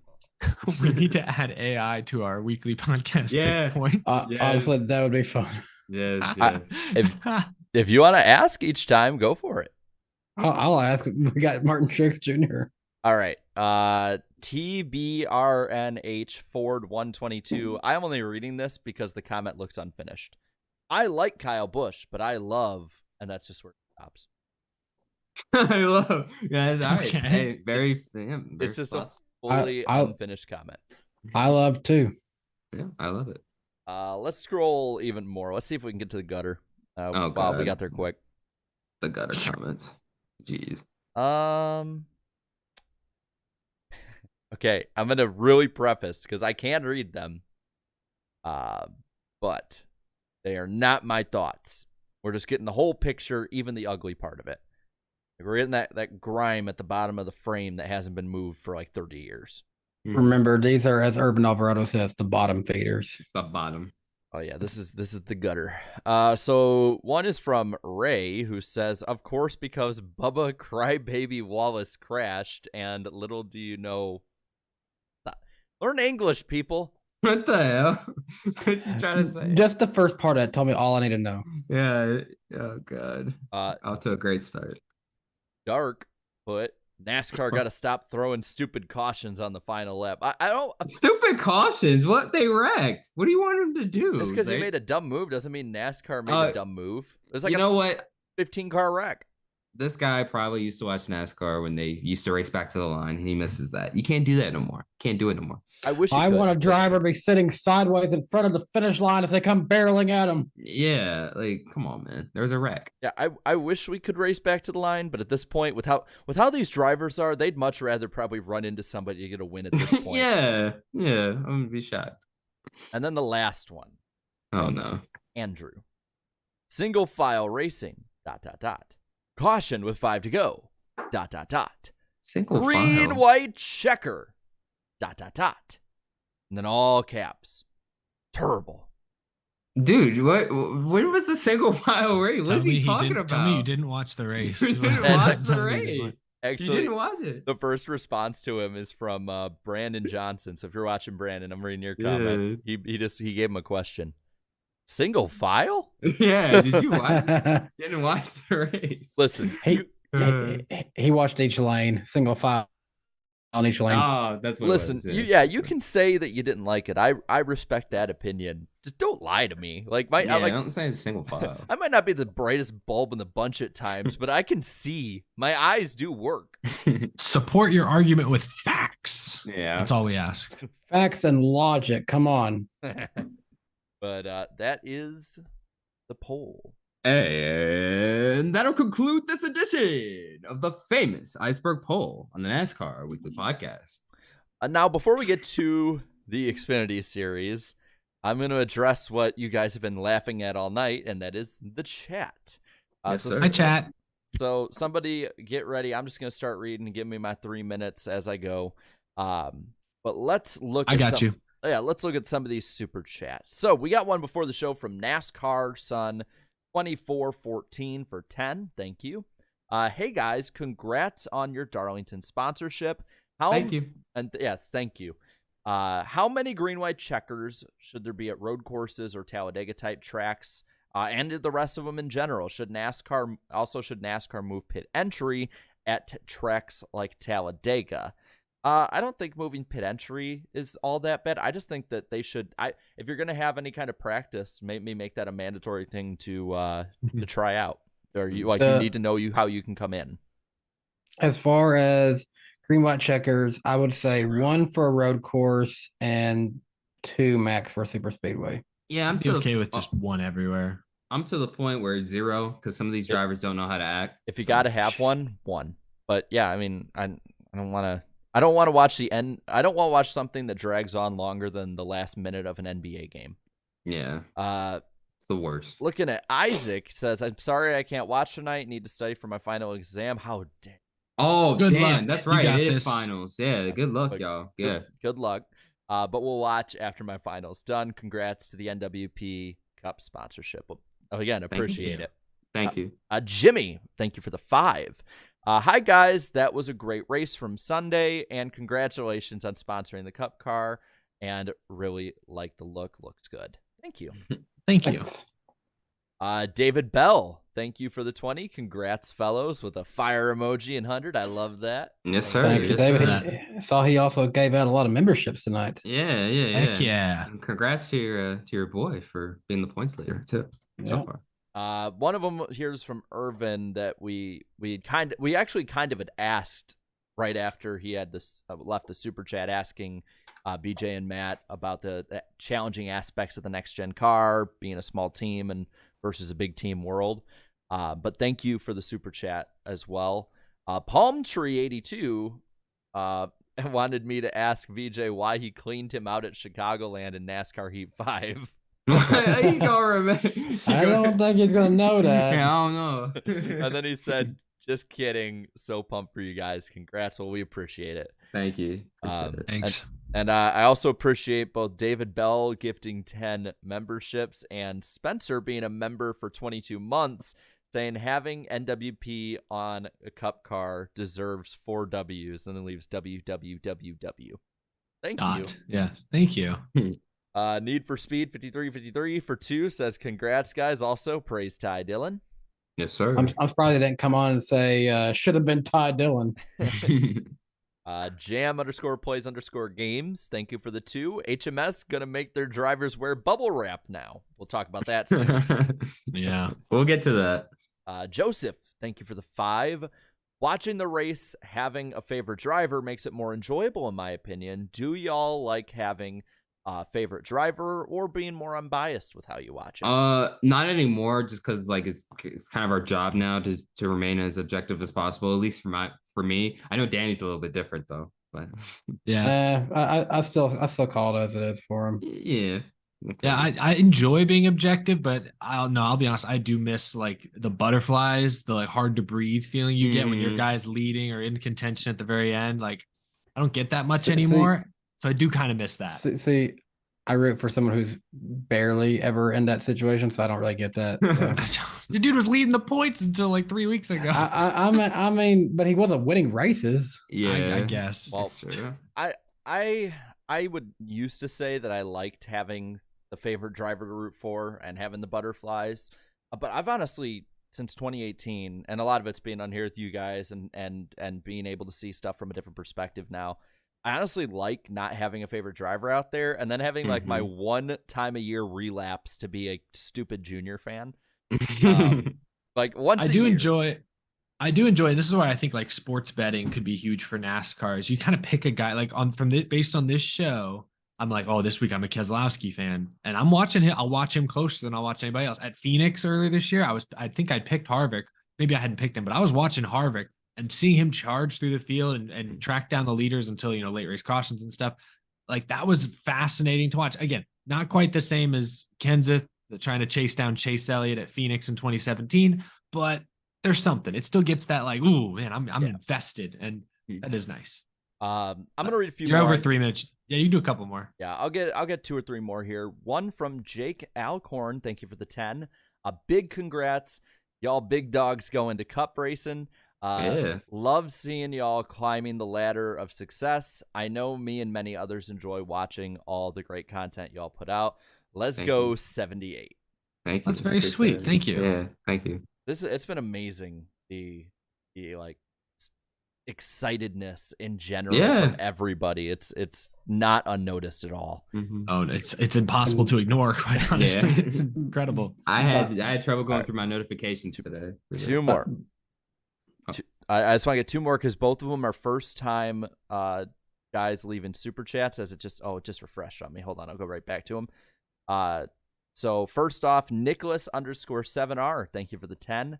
Hi, everyone. Hope you're doing well. Did anyone else see Dale Jr. wearing a JD McDuffie t-shirt on the pre-race segment of the origin of the Intimidator? Yeah, that was yes, I cool. did. Yeah, that's pretty cool. He probably should have sat down and had a public talk with his drivers. Like, hey, what's going on now? What's going on? We'll talk about that actually right after we finish up here. David Snyder, thank you for the 2017, saying, hey, crew, Kenseth's legacy 2 here from the NWP Fantasy League. Just like Eric, I too teared up in my college dorm room during his final win. Stopped watching, but y'all have brought me back. Thank you and congratulations on today. That's kind of crazy because that's literally what I was doing at the same time. I was tearing up in a college dorm room. That's hilarious. Like that's it. That's a wrap. He's never gonna win again. That's hysterical, but like in a very sad way. I think I don't know. I think it's kind of like bittersweet. Now you got me wondering how many other people were tearing up in a college dorm watching Matt Kenseth win. There can't be that many of those people out there, Eric, as a Dale Jr. fan, I'm going to tell you this right now. I am so jealous that your driver's last win got to be him, like just absolutely showing the best of the best he had left. Because the last win that I get to remember is him on pit road with rain at Phoenix. And it's nice, but still, and you had no clue that was it. If you want to get all technical with technically, the 2016 duel race, dude, I was the cup win of his career. Oh yeah, I mean that was that was fun, but I feel you though. Yeah, I feel you. But yeah, I never thought about that. Now I feel bad now. Don't feel bad. No, you junior fans deserve so much better his final year. I Oh yeah, Eric. One final thing. I remember being in my college dorm my freshman year watching Kenseth get turned by Bowman. I remember that. I remember that. I was also in a college dorm, and I was I, furious. I remember Kenseth coming down and getting into him. Oh, excuse me. He came down. I remember Bowman making an aggressive block on Kyle Busch. No, it was Kenseth's spotter. It was. I remember 90% them. I remember sitting in a garage laughing my ass off at both of them. Yeah. As I do now. Chaotic evil. Oh, but not. No, that garage was the setting for a many of races watched for me. Like, at first I thought it was kind of sad when I would bring it up to people. They'd be like, "Oh, wow, that's kind of like, so you're kind of a loser doing this." Because I'd be like, "Oh yeah, no," because I'd skip my prom so I could watch a random Kansas race in 2016. Because I was like, I don't care. I'm just gonna sit in the corner anyway and just wish I wasn't here. So I might as well have fun. This is no joke. I remember being on the dance floor with my friends and my dates too, and I would like occasionally look at the phone to see where Junior was running. He was running good that night. I think he finished third. No, I remember like 16. Oh god, it was 2016. Oh, okay. Some races in 2014, 2015, working at a Bass Pro Shops. I'd just be checking my phone every now and again to see where Junior was at. And I think one of them actually won. It was the Martinsville race. I was like, oh, he held off Tony Stewart. He won. But yeah. Well, the last thing, and then we'll get to Xfinity. We're just rambling at this point. Yeah. Last thing about funny stories is this is post our drivers retiring or should have retired. 2019. There was the Dover rainout race with Truex and Bowman, and I had a final exam to go to, but I didn't want to miss the race because I wanted to cover it for the podcast. I wanted to be ready to go. So what did I do? Did I record it? Did I get a Twitch stream or an international stream? No. I turned on MRN and ran my earbuds that at the time were wired through my phone up through my sweatshirt up to my ear, and then wore a winter hat in the middle of May so I could listen to the race the entire time I was doing my final exam. Nice. And Wow. You know what? I didn't miss a damn thing. Nice. As my grandpa would say, how bad you got it. That's a new one. I love that story because it's just like, yep, I've been this crazy forever. So this is nothing new. I'm just glad I have an excuse for it. I used to like leave family vacations, or like when Kenseth won his first race with Gibbs, everyone was out at the beach with some family friends, and I left like 3 hours early to go to the hotel by myself and watch. Oh, and that's what I would do. And I was glad in that case because he won. Yeah. But now that it's like, kind of my job, I have an excuse. If someone says, Eric, like, we have this big dinner planned. You have to watch the race. On. Yeah. I'm like, Mom, I gotta watch the race. You like that I moved out, right? This is my job. This is my job. You like that I moved out. Do you want me to move back onto the couch? Yeah, you want me to move back in? You want to make me? I remember watching. My mom probably does, though. Honestly, moms are. I remember watching a Pocono race, and I think it was it was the 2010 Pocono race when Elliott Sadler had his big crash. Kirk got the worst of it. Yes. Oh, yes. All of them got it pretty bad. But I think I want to say Greg Biffle won that one. But I remember watching that one in this massive home theater of this cabin that my family had rented in Pigeon Forge that weekend. That's cool. Yeah, that's pretty cool. God, now I'm okay. We'll talk about all of our race memories after the show because we could honestly spend 3 hours talking about. That could be a whole episode. That could maybe bonus content. Maybe I haven't done an Iceberg IRL in a while. Maybe we'll just all four of us get on sometime and literally just BS about everything NASCAR we know from 2000 on. Let's just start an NWP Patreon and we'll just go on for hours about that kind of stuff. NWP After Dark. Exactly. But that's cool. Let's go to the Xfinity race before we close out Talladega. And then we have one big story to talk about after the lightning round before Dover. But big thing to start out with, congratulations to Jordan Anderson, Jeb Burton, and everyone on that team, because Jeb Burton gets his second Talladega victory and remains perfect as the only driver in the Xfinity field to have won at Talladega, which is crazy to think about. Feel good stories all around, especially with Jordan Anderson, what he dealt with last year with the fiery crash and also being mistaken for Myatt Snyder as well by ABC News as well. Remember that video? Unfortunately. Nah, this is a guy who was on our show, like I think either season 1 or 2, and he had said on our show live that he used NASCAR Thunder 2004 to learn how to budget his team, and look at it now; it's paid off all these years later. He took us on a tour of his shop. So he took us on the tour. He was the first one to do that. He walked so Eric could run through the Daytona garage.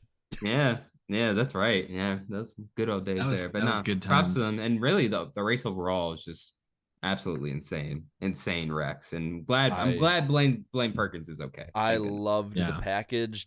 I didn't like the wrecks, and I know you have to give and take with it. But man, if you're gonna have some, I forgot who it was. It might have been Junior. It might have been Stewart. I don't know who it was, but somebody back 15, 20 years ago was like, you know what? If you're gonna crash, you might as well make it look cool.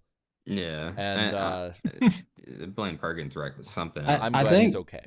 I think it was Junior, maybe after his 2010 nationwide wreck at Daytona, where he got spun and it flipped over. I think he said you might as well make it look cool. Yeah, and in hindsight, it did look cool. But yeah, when it comes to this race, I think the only thing we're gonna really remember back on when it comes to major moments are those huge flips and hard hits too. There were some very hard hits on the inside wall. Yeah, who was it that hit in the the 66? I can't remember his name. I forget who was driving it. It's not Timmy Hill. I can't remember his name. It was someone kind of unusual. It was funny. One of the cars of that team was Buffalo Wild Wings entirely. That car randomly had the Buffalo Wild Wings on the hood. Oh, and there was also a Canes car too. Yeah, the Raising Canes car. Did he get a top 10?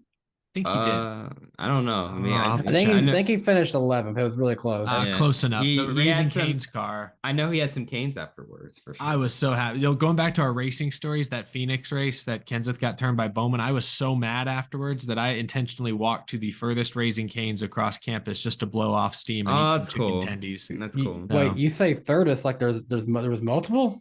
This is a Texas, baby. We got Canes out the wazoo. We only had one. We got tons of Canes. And forever it was the only one in the state. I didn't know what they were until like 2019. We had one in my neighborhood for years, and then in like a 4-year span, like 3 more sprouted up within 10 minutes of me. It was ridiculous. They were trying to kill me. I had to get out of there. Sorry, side note, we're on chicken. Eric, you know what Slim Chickens is, right? You had it when you came here. I've had Slim Chickens. They're building a Raising Cane's right next to Slim Chickens here. Oh, so Slim, we're gonna see. So we're gonna sorry, see Slim. if they stay in business like that. Yeah, that is a concept store right there. That's like, the let's just see test. who truly is the most popular. I had PDQ a couple weeks ago for the first time those. ever. I love PDQ. And Dexter Stacy. I saw Jimmy said in the chat. Okay. Thank you. But more important topics. PDQ, greatest chicken tender I think I've ever eaten in my life. I'm so upset that they closed so many stores, at least around where I live. And anyway, I went to one finally, and it was delicious. Just wanted to give them a shout out. Okay. All right. Well, we'll get off chicken. There was an Xfinity race this past weekend. With chicken. There's very much chicken. That Canes car looks so good. You guys don't understand how hype I am. I'm a true NASCAR fan. My brand loyalty is off the charts. It made me want Texas toast buttered on both sides. Oh my God, you're so right. But the Xfinity race happened. We're debating cholesterol right now. So, like, what do we got to do to get Raising Cane's added on to our car? How about we start? I'd give them space for free. How about we start with the podcast and then move our way up? And when I say move our way up, I think part of it is going on to talk about the Xfinity race. Yeah, look, I mean, I love the Xfinity Series package. It's awesome. But then, one of the consequences is those huge wrecks and stuff. And, one of those wrecks, though, that kind of got swept under the rug looking back now. I mean, what's going on with Junior Motorsports, man? I mean, like, that wasn't really anybody's fault, really. I mean, it's just the outside lane slowed up, and then, Sam Mayer reacted, and then Josh Berry and Justin Allgaier just happened to be right behind him.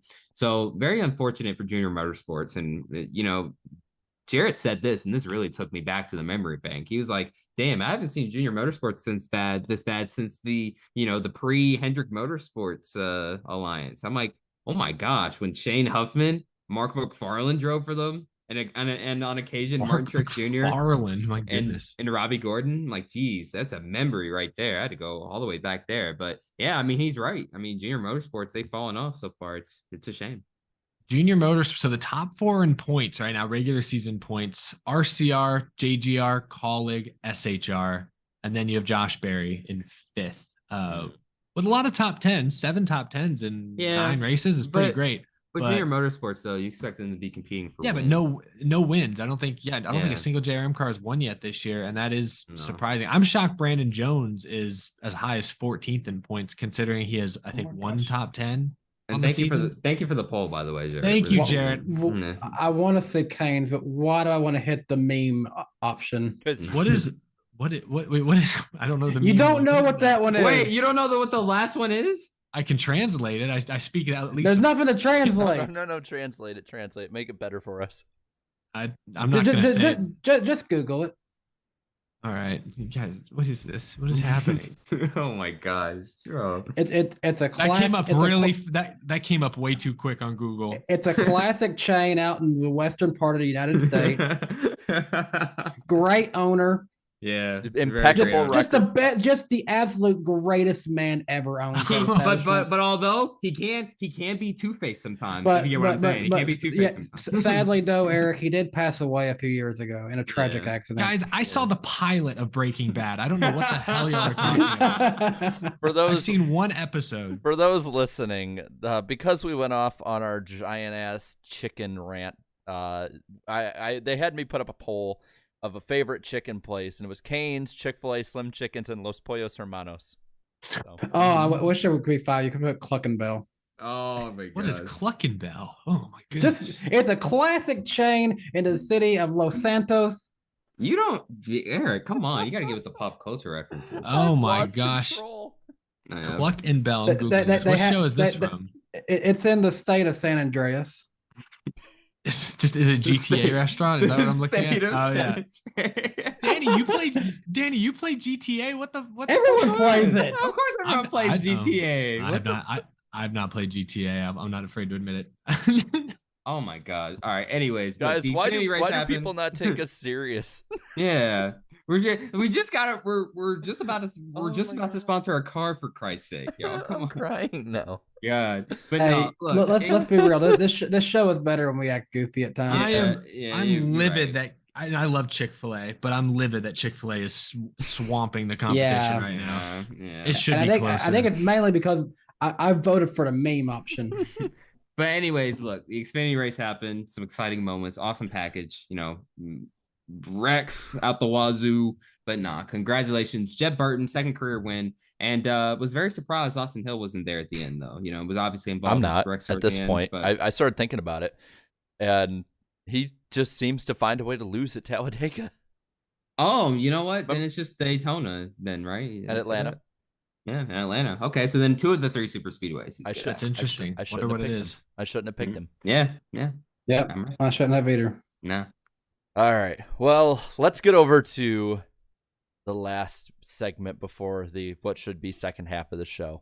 Darian, what would that be? Oh my goodness. Yes, I'm getting a little bit tired here, but I will do my best not to peek out the mind.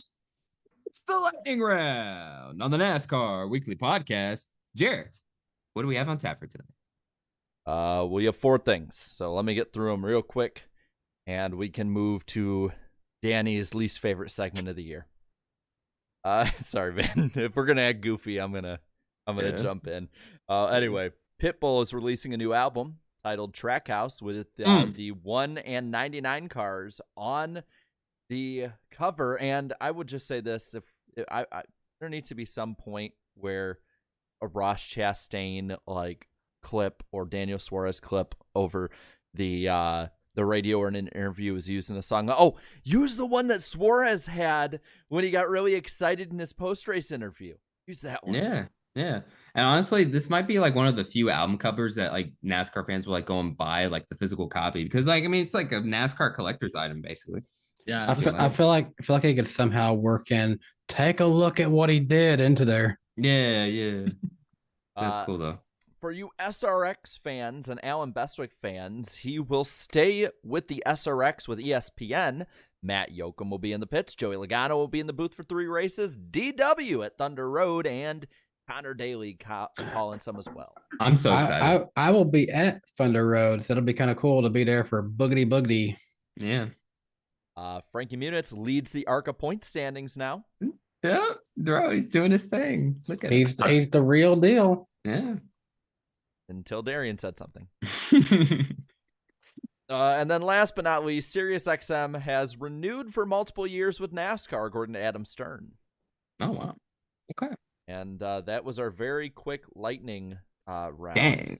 That was like one of the quickest lightning rounds ever. Jeez. Okay. And that's do it for this edition of the lightning round on the famous NASCAR Weekly Podcast. And now, back to the show. Lightning round takes 2 minutes. Chicken segment 10 to 20. That's what it felt like, yeah. And I mean, right now the poll, they're running away if the Chick-fil-A wins. Y'all are but- putting the meme ahead of Canes. Oh my god. Well, yeah. I mean, Eric, it's Breaking Bad. Come on now.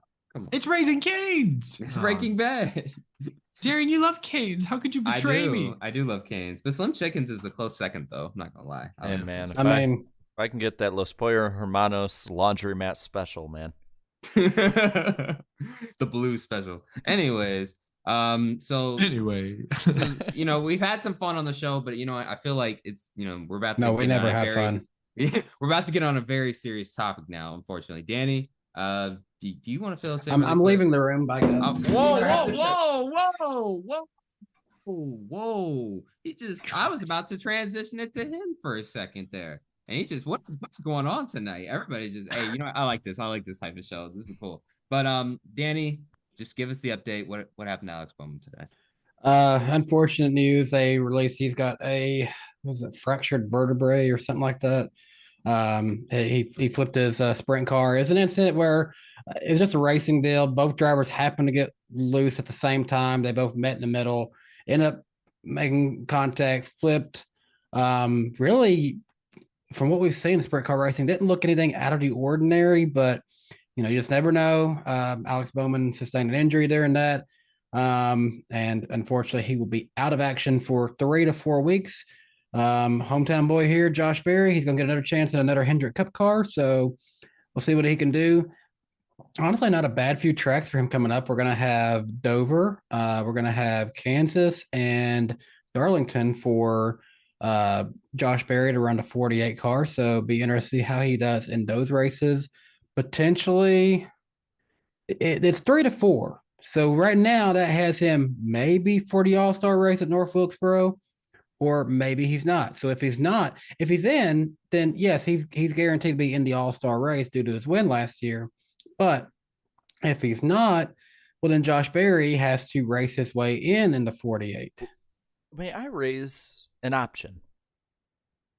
Could we bring that old guy back from Legacy and then have Berry take the 84 up for one race? That's a dream scenario. That's not a bad idea. He's technically qualified, isn't he? I feel like it's too soon. We're already asking for Jimmy Johnson back. Hey, listen, we gotta make something out of a bad situation. Or I would love the 29 and 48 fighting for the win one last time against each other is underrated as hell. Or if Jimmy's contractually not able to, what about a guy who doesn't own a Cup Series team right now that also used to drive for Hendrick and has been a big part of getting North Wilkesboro back? That makes Jarrett very happy. That'd be cool. So here's my thing. Alex Bowman, poor guy, has been into Dale Earnhardt Jr.'s shadow for years. Now Jimmy Johnson's. And who did we just try to put in his car? We just put Jimmy Johnson Jr.'s car. Let Bowman have his space. Yeah. But that's it. That, obviously wish Bowman speedy recovery. But also I'd actually be more worried about his injury than Chase's injury coming back, in all honesty, because something in the back area could really get messed up real fast if you don't take care of that. So give it as much time as he needs. I'm just thinking the last time I can remember a back injury of a very prominent competitive driver, and Eric Almirola fans will probably be upset at me for skipping over this one of him, but Denny Hamlin, 2013. And he started out that year really, really fast. And then he really wasn't himself. I mean, yes, he had a win at the end of the year, but he was not really consistently himself until 2014-15. It took a while. So that would be where I'm worried. I think if Bowman comes back, no matter what the condition is after Wilkesboro, I think that when he comes back for the 600, he'll probably have a relief driver. I can't see. That's a long way to go. I mean, last year's was I want to say close to, if not over 5 hours, and that race has been longer than 5 hours in the last 20 years. Basically, at this point, make sure Barry's got just a permanent Hendrick Motorsports fire suit ready to go at some point. But props to Josh Berry, though, man. He's become the ultimate replacement driver. I mean, like, you talk about season and opportunity. This is the definition of that, man. It really is. To ask kind of a longer term question on this, does this end Bowman's playoff chances, or is this just an unfortunate bump in the road? I'll go first on this because I said this in my video earlier today. I'm not so much worried about Chase Elliott's chances. I think he's going to get a win. It's Bowman I'm more worried about because the races that I had penciled in thinking he could win have already come and gone at this point. And it's now been over a year since he won a race in the Cup Series. So I just don't see it happening. I mean, it could. You never know. You never know when someone could come out and be ready to win a race. I mean, there's still some tracks coming up that he's won at before, but we'll just have to wait and see. But for now, I would say he's less likely than Chase to get a win. And I'll put it like this. He still drives for Hendrick Motorsports. You saw how good he was at the beginning of the year.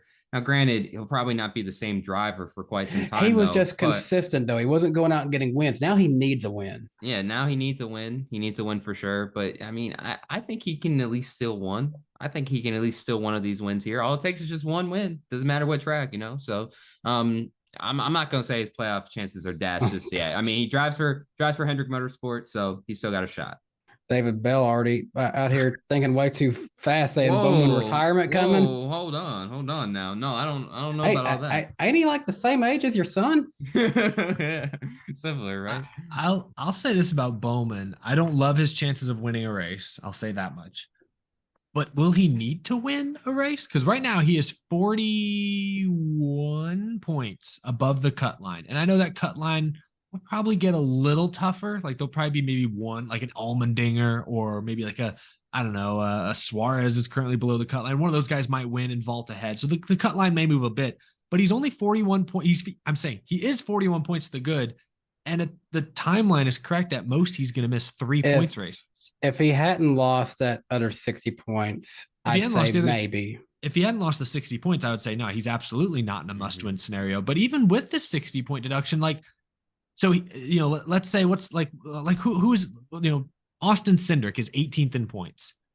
How do we think Austin Cindric's going to get any top 10s the next 3 weeks? No, he's probably going to finish 15th every week at best. He's going to collect about 25 points per week. That's 75 points at best, which would only put him like 10 or 15 points ahead of Bowman at that point. So I'm saying, Bowman, if he needs to win, it's going to be tough. But I'm not 100% convinced Bowman's going to need to win. I think he'll be close enough that he could still strike on points if he's just as consistent as he's been these first few months. Well, I think with it, Bowman, like with that 41-point lead, 41 points is more than a winner, I think, would score if they didn't score any stage points. So that is not an easy task to fill even. That's not an easy task to fill even for somebody, say, like Truex or Blaney.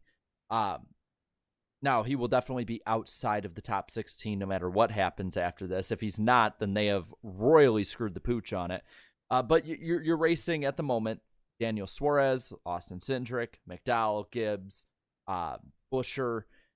I'll say the same thing I said with Chase Elliott. I think that those are guys he can easily beat. I think he'll probably lose 90 points on the cut line. And if he loses 90 points on the cut line as it runs now, he'd be 49 out, which is still within a race, because I think he'd lose probably 30 per race for 3 races. As the ambulance comes by, a little late now. I don't hear it. They're almost here, but I think he can make it up. Him and Blake Harris seem to have some pretty good chemistry. I still am in that booth that I think the 9 is still able, if they make up points per race. They made up 10 points on the cut line this week at a crapshoot track that is good for those guys on the cut line. And but Chase won a stage and finished second, so he also max pointed almost. Yeah, but then he also, I think, finished like 12th on the day too. Yeah. But what I'm saying is yeah. he'll probably run pretty well at Dover. I think Hendrick in general will. I think when it comes to the cut line, the biggest wild card for the 48 isn't this happening. I think it's his teammate, because Chase Elliott could win at any point and completely change where the cut line's at. Yeah, exactly. I should have mentioned him. I mentioned Allmendinger and these other guys. I'm like, oh yeah, I forgot about Chase Elliott. Yeah, good point. But yeah, I think I still think at this point all 4 Hendrick cars could be in the playoffs. It's funny we're having this conversation. I just refreshed the comments on my channel, and someone said, "Whoever thinks that Alex Bowman will not make the playoffs is a fool."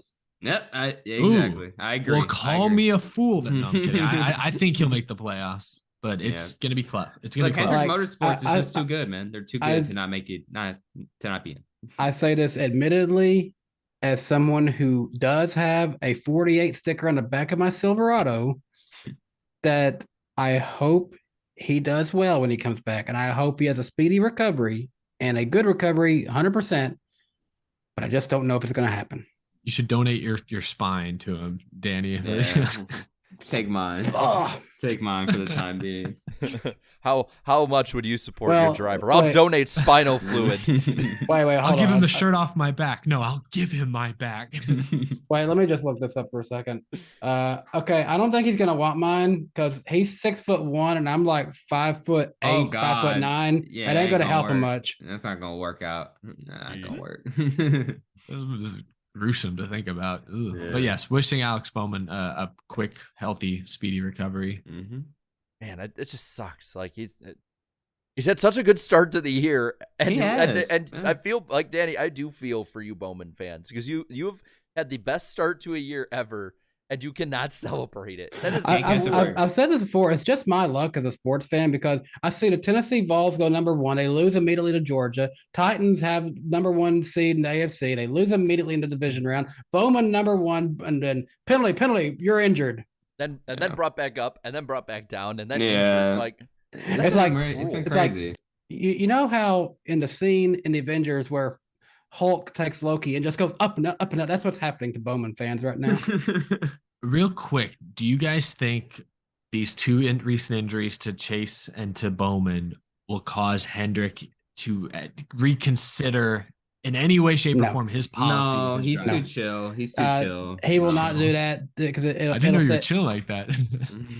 It'll send Larson out the door. He ain't doing that. No. Yeah, it's just interesting because Gibbs is so far the opposite direction, and it's like, I don't know. I think it's interesting that there's like a very strict difference. It's not like they're kind of similar. They're like, no, one is hard the one way, one's hard the other way. I'm not going to say that they are. This is why we didn't have the full conversation, because you can just go back a couple of weeks to the Chase Elliott one and see what we all think of it. Mm-hmm. But I don't think that he'll stop it by any means, but I do think he'll probably want like an in advance proper clearance on, like, okay, which ones would you want? Just because even though the Chase Elliott one wasn't a racing injury, having half your team sit out races after both had big sponsors sign on at different points and big brand deals sign on, it has to definitely be, especially I would say with Ally and Bowman having to follow up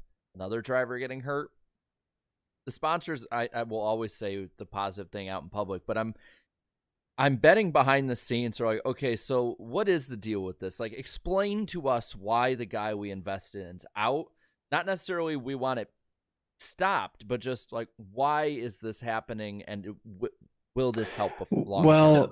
In the case of Bowman, this is Ally. Ally was on board with his dirt race, so they really can't be the one saying that. Yeah. That is what makes it kind of interesting. Is like, in a way, they've also like the sponsors endorsed. They've agreed. Hey, go ahead. We want to be there too. We'll do that. Yeah. Oh, he got hurt. But I always just think between the people running it, seeing the bottom line, and the people negotiating it, are they the same people? Stuff like that, because there is differences with different companies. I wouldn't be surprised if Hendrick is a little more strict, but it'll keep going. It'll simply keep going, I think, just for Larson. In the I think- sense that if to keep Larson there, Yeah. you got to keep there's the no policy. way, and honestly, this is the horrible time for him to stop because Larson's scheduled to run the 2024 Indy 500. Yeah. So Yeah. you can't really can't. say any point. It's not going to change. I just Yeah. don't see it happening. Plus, you got too many other people involved with like Jeff Gordon. I think he always saw like how good it was for other drivers to go out and do that too. So I don't see that happening. Hendrick barely let drivers do really anything for the longest time, and now he's just like, you know what, kids, go for it. I don't care. I mean, heck, he's fielding, like getting them out there in trucks and Xfinity cars just to get more seat time. So Yeah. Well, speaking of lower series, we do have an upcoming race weekend in Dover. Dover. do? Yes, Yeah, sir. we do. Just because They have Bowman won't fried- be there, don't mean we can't watch it. Dover is like Nashville light now, right? I No, I'm guess just kidding. it's I'm just concrete. kidding. I don't. Do I don't they know. have fried chicken in Delaware? What the hell should I would know? assume. I would assume there's fried chicken everywhere. Do we have any Delawareans? Delawares? Do we have any of y'all in the chat? Let me know what's the best fried chicken restaurant in Dover. I just searched Dover, Delaware fried chicken, and Big Daddy's Soul Food is the first one that pops up. Big Soul Daddy's food. Soul Food. If it's We're got going, soul- we're going to Big Daddy's. If it's got soul food in the title, then it's good for sure. All That right, sounds well, great. we can talk about food all we want. We got to talk about some racing here. So, two big things to talk about with this weekend. Number one, Rusty Wallace will be in the booth. Oh gosh, He has gotten better. Flashbacks. He's gotten better since Oh, 2007. gosh. Yeah, he has gotten better. But I remember his IndyCar days; those are funny. Also, I was earlier this week listening to the Teardown, and according to Jeff Gluck, and this is from stuff that Kyle Busch has said, William Byron, among others, that Dover is the litmus test for the garage. Whoever is good at Dover, they're going to view as the favorite for the championship. So very important to watch Dover if you want to know what the teams think moving forward on who is the one to beat. Very important weekend. Wow. Yeah, and to me, knowing that context makes me so much more interested. Yeah. I'm just trying to figure out why, because there's really not many tracks that are like Dover on the schedule. I think Let me that's go the back. reasoning. So let me go back to last year. If I remember, Elliott, Chastain, and Bell all finished in the top 5 at Dover, and they were all at Phoenix. Bowman was top 5. Who else was in the championship for last year? Who am I forgetting? Well, look, Logano. Oh, Logano, the Yeah, champion. He's the champion. Yeah. Logano struggled. He finished 29th. I don't remember. He didn't lead any laps. I don't remember what happened to him, but Logano must have wrecked or had an issue. But 3 of the 4 were in the championship. But right? Elliott won. Well, okay. I don't know if I agree with the garage. No disrespect to this guy, but you finished second at Dover last year. Wasn't it Stenhouse? Ricky Stenhouse Jr. Yep. I don't know Yep. about that. That But seemed like a little kind of a To be fluke fair, last year. to be fair for him, he's really good at Bristol Motor Speedway, and they can be similar in some Yeah. aspects. Well, we'll see. We'll see how it works Well, out. you know who else was good and then ultimately got taken out right at the end when it mattered was Truex. Yeah. So- With Chastain. Yeah. Yep. But anyway, That's who AI picked. That's what Snapchat AI picked. Anyway, we're gonna add one more big thing when it comes to the preview this week. I want to bring this stuff up. I got a brand new weather app, and I want to use it when it comes to the weather for the podcast because it'll actually. I haven't updated it on here, but I have it on my phone, so who cares? But this weekend's Cup race is the Worth 400. It is 400 laps. Stage lengths are 120 laps, and then 160 to the finish, 2:00 p.m. Eastern Time on FS1 and PRN. Sunday's forecast right now has actually been changed. The high will be 70 degrees. The chance of rain is 80. But when you look at the precipitation graph that I now have for the advanced forecast, there is no rain until 3 or 4, and then no rain the rest of the day. So basically, they're saying it's going to rain a bit in the middle of the day, and this is the National Weather Service that puts these numbers out. When the race goes green at 2, they're going to have about 2 hours of no rain, a bit of rain right at the end of the hour, and then no rain the rest of the night. So take that how you will. Forecast can change, but at this point, I'm not going as doom and gloom as the rest of seemingly everyone on NASCAR social media has. The defending winner of this race was Chase Elliott. The Xfinity race is the A-Game 200. This is 200 laps. 45 laps, both stages, and then 110 laps at the finish. 1:30 p.m. Eastern time, almost noon Central time on FS1 and PRN as well. The Saturday forecast is looking a bit similar to Sunday. It'll be 72 and a chance of rain throughout the day, 80% chance as well. Precipitation graph for this one has it raining all morning and finishing around noon, so maybe a bit of a rain delay at the start, but no rain, honestly, it says, for the rest of the day. So I'm not as doom and gloom as the rest of them because I decided to look more in depth about it. Defending winner of this one, Josh Berry. Armed yourself with facts. Yes. And logic. Facts. Logic. Yes. And now it's time for the betting odds segment, the famous betting odds of the NASCAR Weekly Podcast. Let's go over the favorites for this weekend at Dover for the Cup Series. The favorites for Dover, Kyle Larson at plus 600, his teammate William Byron at plus 650, his other teammate Chase Elliott at plus 750, Denny Hamlin and Christopher Bell at plus 900. As for the best of the rest, I think I had Alex Bowman in there, but you did. I it's took been him taken out. Yeah, thank you. So best of the rest, Kevin Harvick at plus 1,100, Martin Truex Jr. plus 1,200, Ross Chastain plus 1,300, and Kyle Busch plus 1,600. And as for the famous underdog segment, both Chase Briscoe and Daniel Suarez entered this weekend at plus 3,500.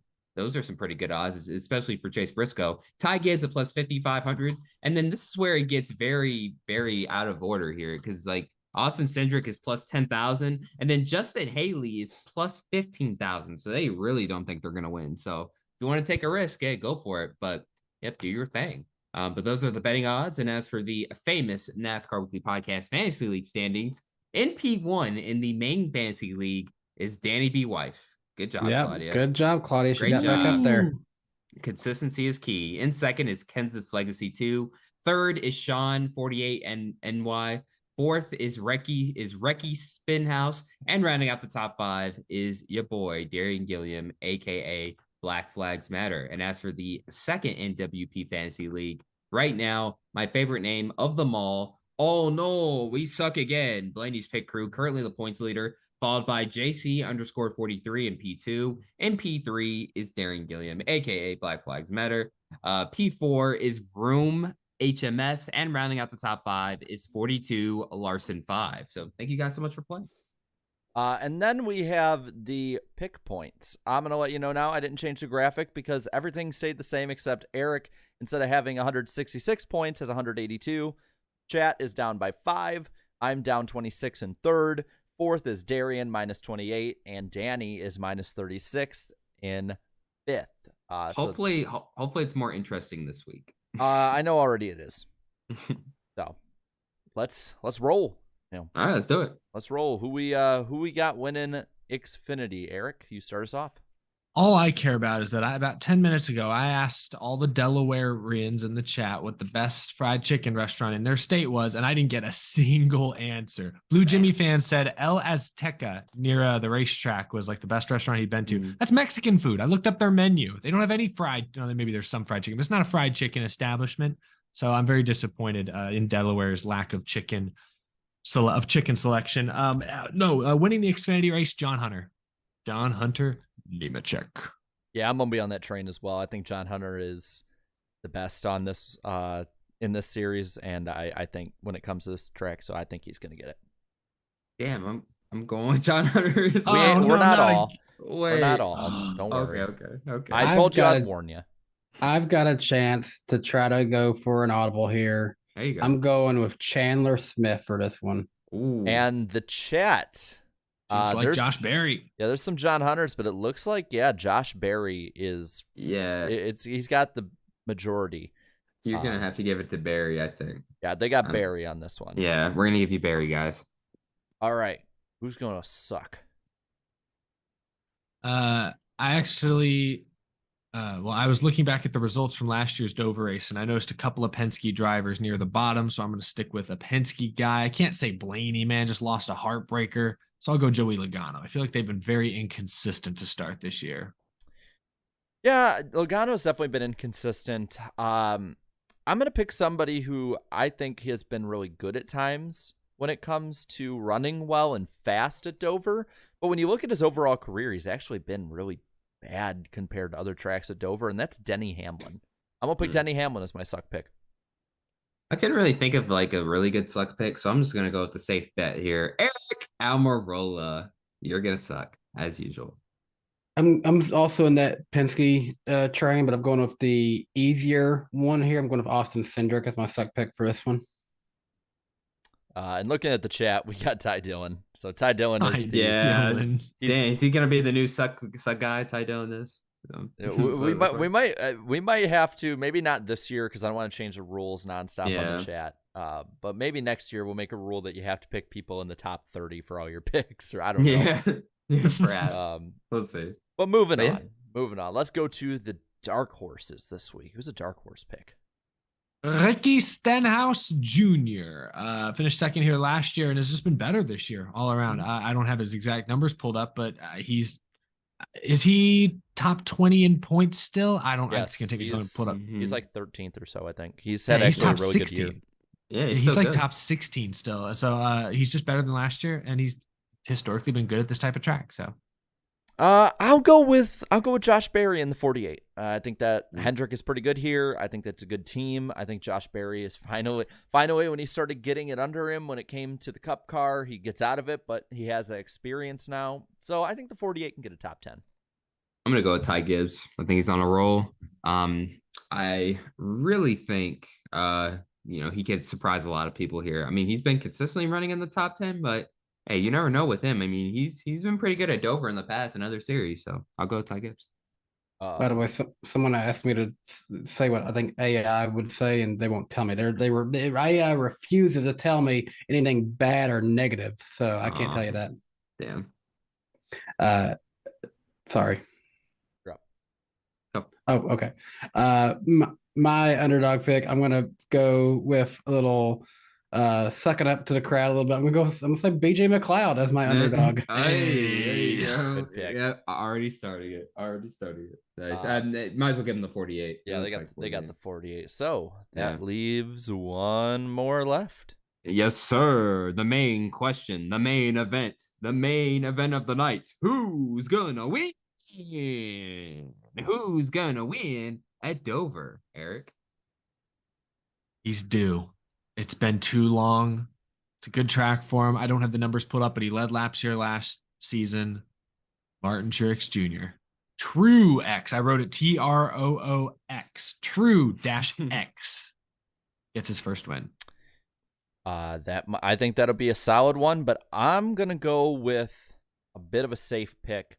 There's a reason he was so high up in the betting odds. There's proof of how fast he's been at this track in the past. I'm gonna give Kyle Larson on this one. Yeah, I'm gonna go with the safer pick here. I mean, has the best odds, plus 600. Kyle Larson, it's a no-brainer here. I got some catching up to do, so got to play it safe sometimes. That's a good pick. But Hendrick currently has two guys that will need to win their way in. One of them's out, can't do it for a while. The other one's in. I'm going to go with what it looks like the chat is saying. Oh. The 9 of Chase Elliott is going to win this weekend. They're going 9. They're going 9. Wow. Chase Elliott. Okay, Chase Elliott going to pull it through. He's going to get that first win back-to-back seasons here. Damn, we didn't even need a poll. That was quick. You know what it means for me, though, thank God?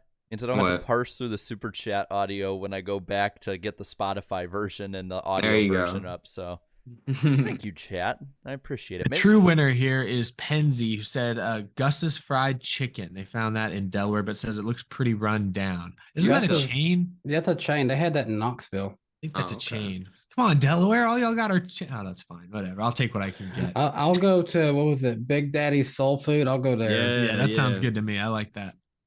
Well, let's run the end of this baby out. I want to look at what everybody has been saying in the super chat bar here, and I'll let I don't know. How about this? I had put up the what do you call it? The finishing results from Talladega. We all know what they are at this point. Yeah. I'm gonna give you all for the rest of the show, well, half of it at least, the points, so you can see where your favorite driver's at, either good or bad, and then we'll show you what else we got coming up. But super chat wise, Jimmy, thank you for the 2. How much was it sponsor a cup car? No. We don't talk. Can't say. A Prada, thank you for the 50. Going back to Dega, the biggest problem with the package is that if you're not in the top 6, you cannot make moves from the back of the pack. If you're running 26th with 25 to go, you were not moving forward. Not good if you can't move up. Brad Keselowski ran into that a lot during the race. Yeah, I mean, it's very true. They the couple times they got a third lane going, you could kind of try something, but it was few and far between. Matthew, thank you for the 2. New fan. Dover was going to be my first race, but rain. Go anyway. Yeah, just go. If you have tickets, if you have a hotel, if you have any of that, just go. Never, I keep saying this over and over again. I'm a broken record. Never underestimate NASCAR's ability to get a race in. Yeah, they trust me. From the contrary to what some people think, they want to get the race in ASAP by any means necessary. Marky Mark, thank you for the 2. Howdy, gents. Howdy, Marky. How's it going? I'll say. Oh wait, hold on. I'll say it like they do in the Dollywood train. 1, 2, 3. Howdy. That's how they say it. And Tardas, thank you for the 5. Whenever we get to super speedways, I get nostalgic for tandems. I know it's not popular, but it's interesting to see co-opetition, like DW says. No, that's funny looking back, because at the time, so many people hated it at the time. Now people are nostalgic by it. It's interesting. I can give you 1 or 88 reasons why. I fell into that, though. Rowdy8 _ diecast. Thank you for the 2. Common, KFB, and RCRW. Yeah, that's what it's starting to feel like. Yeah, common. Ooh, this is an interesting one. M. Martin fan for life. Thank you for the 5. Hot take. Kyle Busch wins the championship. The first time for the 8 since Joe Weatherly. Oh, yeah. That would be something DI never did. Yeah, 63. Since 63, I think. Yeah.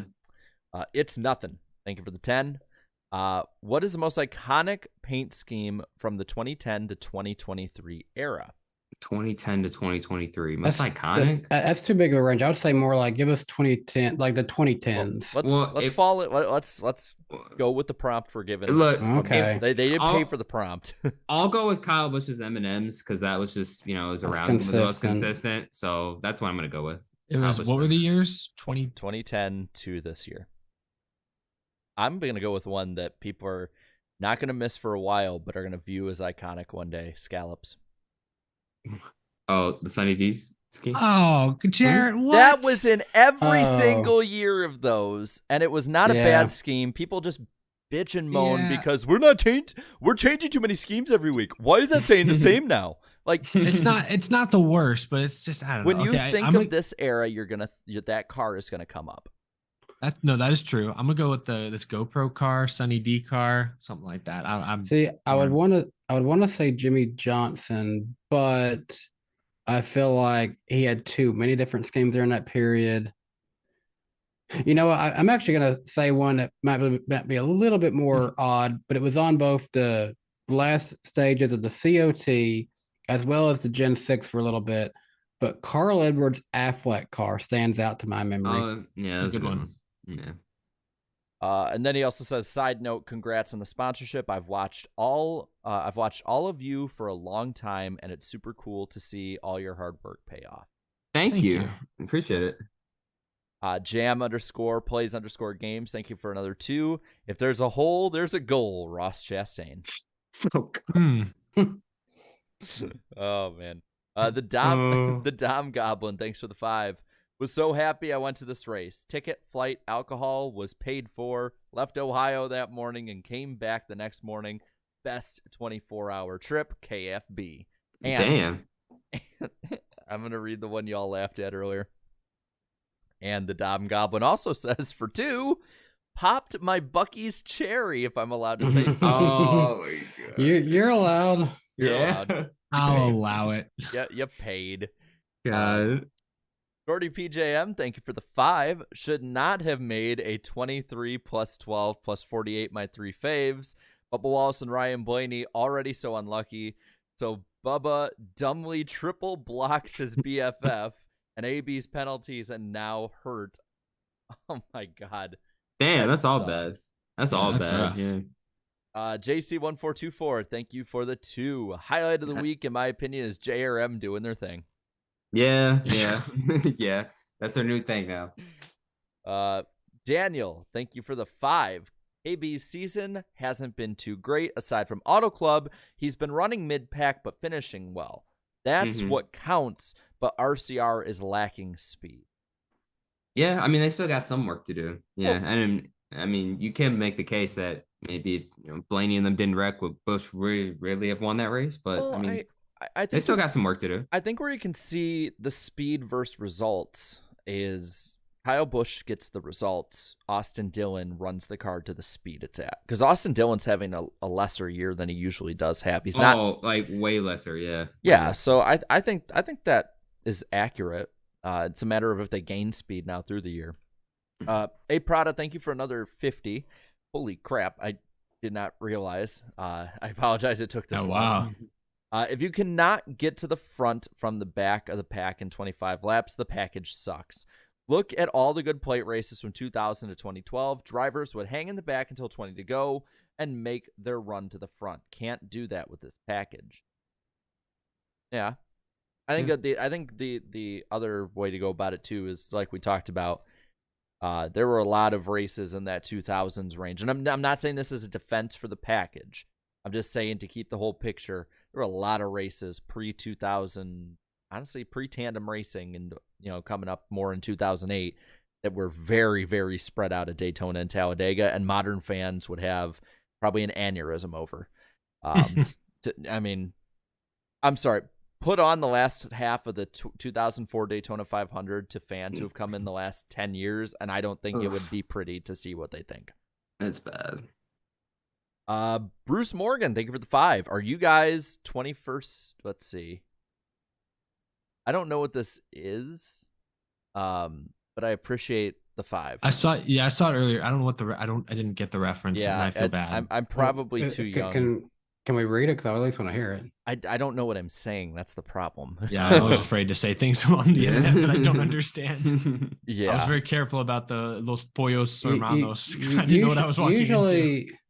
Usually Bruce doesn't say anything bad, but I at least when I say something off the cuff, I know what I'm saying. But I appreciate it, and I will look it up and say it next stream I'm on. After I do my research. I'm sorry. I probably sound like such a nerd saying this. Max, thank you for the 2. Wait, it's all super speedways? Always has been with the water gun.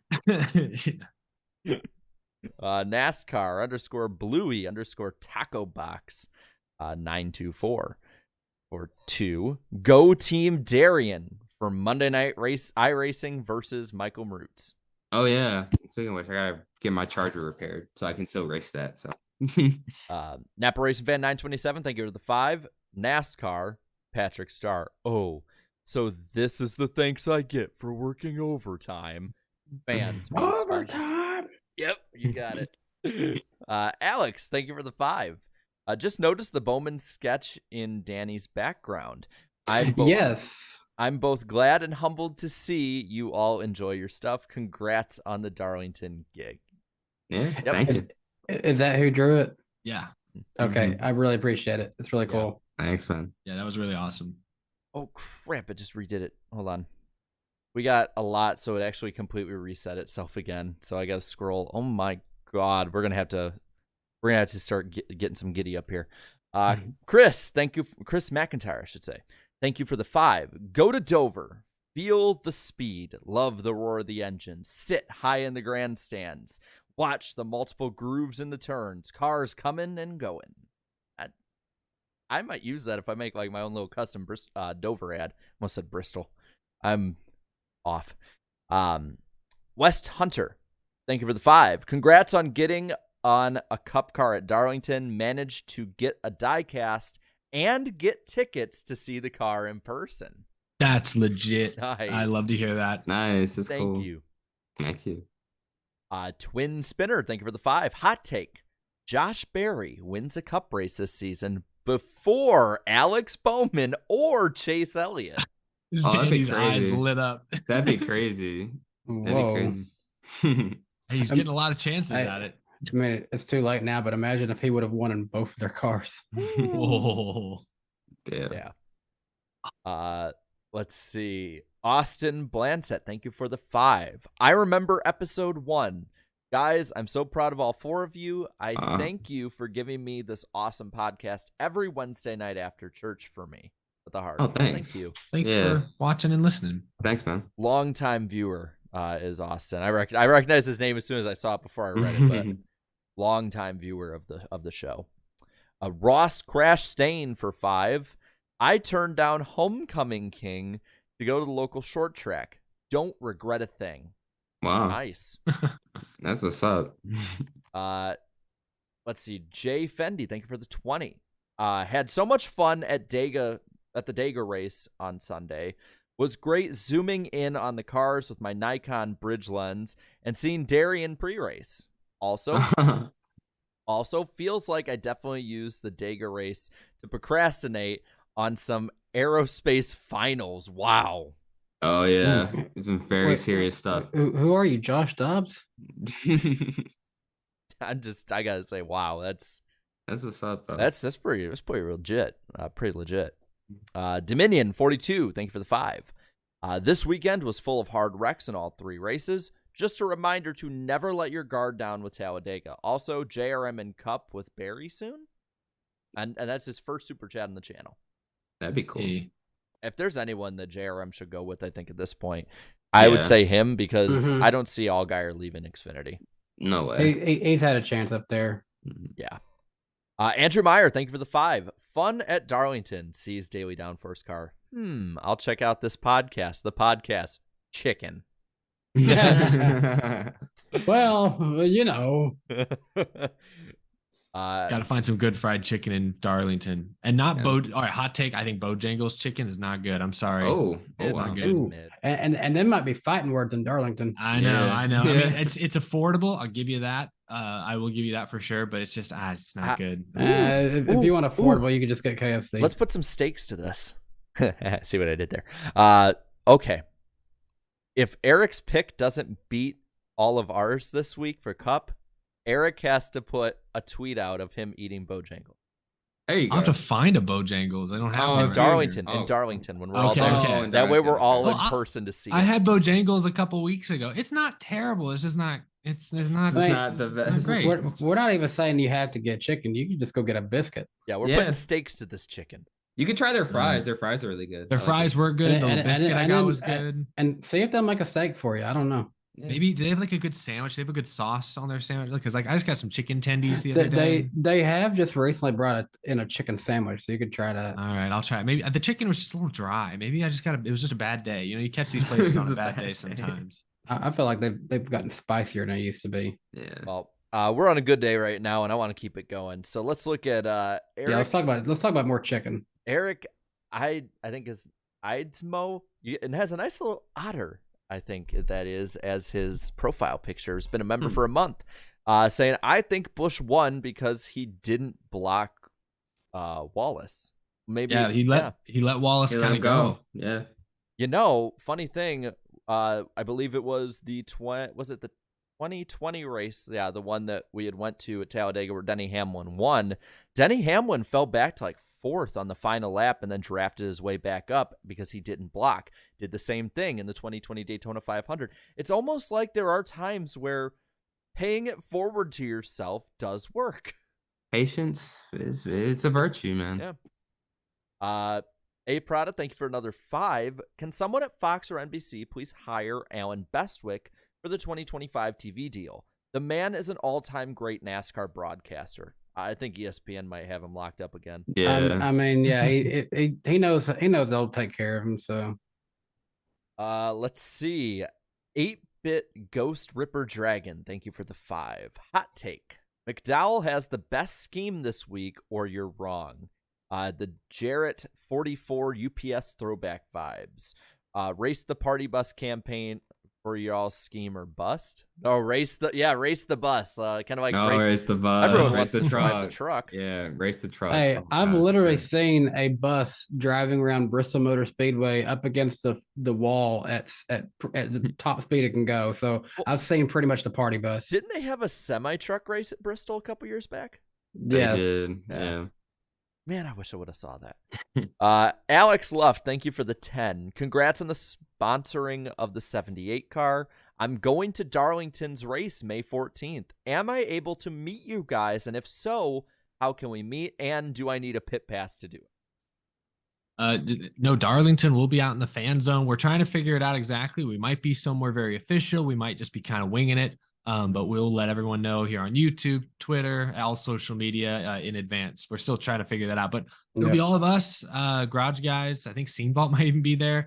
And we're hoping to get Matt and BJ out as well. So it's going to be a herd with lots of stuff to give away. They're bringing us in by helicopter, I think. So we'll just watch out. We'll be flying right in. Yeah.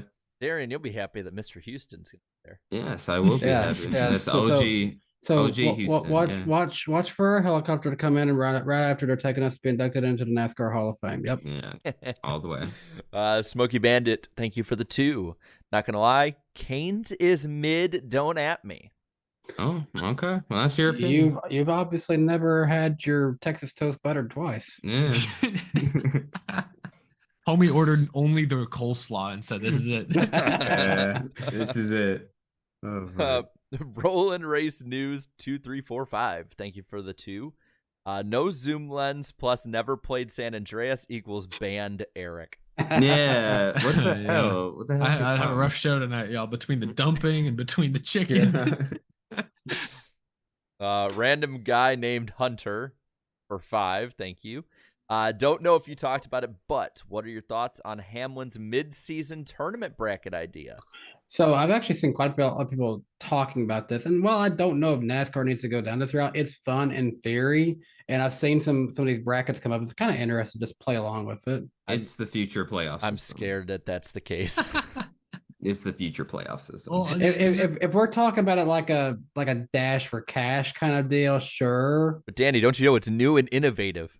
Yeah, this is what the fans want, right? The thing is, I like the idea, but I'm scared to implement it because, NASCAR, Talladega, what what did we see earlier? 17% of the Talladega viewers were under the age of 50. It's kind of stereotypical, but in a lot of cases, it's harder to teach, these guys or get these guys, older fans on board with some dramatic change like that. It's just going to be another gimmick amidst a long line of NASCAR gimmicks.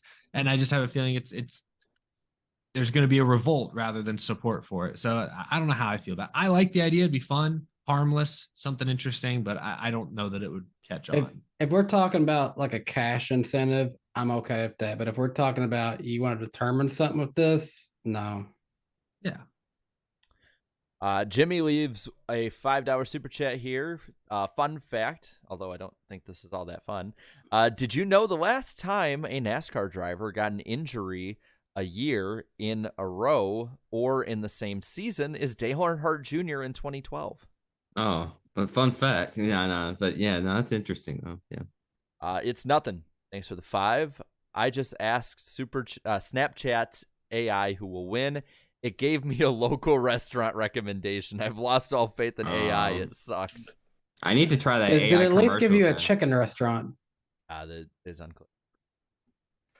Need for Speed 5353 says Royal Farms has the best fried chicken in Delaware.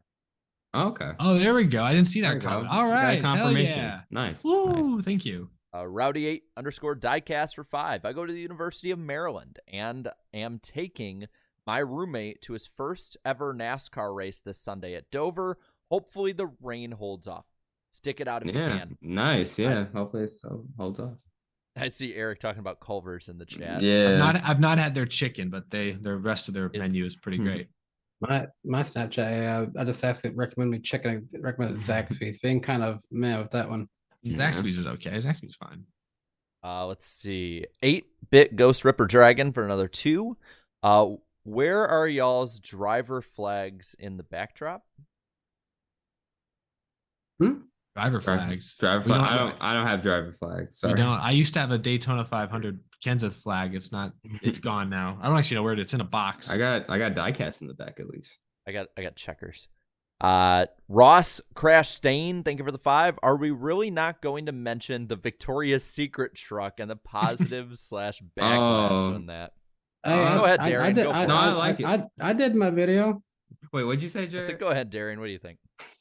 I love it. Well, I mean, it's cool. It's a new sponsorship opportunity. It's a new sponsor. I mean, definitely be appealing to a lot of women out there too. And also, I mean, technically, Tony Bridinger is a Victoria's Secret model. Technically, I guess you could say. So, I mean, it's cool having a model race. Look, I'm just going to put it like this: every married man or man in a serious relationship, and if they're NASCAR fans, they've probably been took into Victoria's Secret many times. And you just have to stand there and let, your significant other go get the underwear they need. That's what it's there for. It's a company. That's what they sell. Underwear.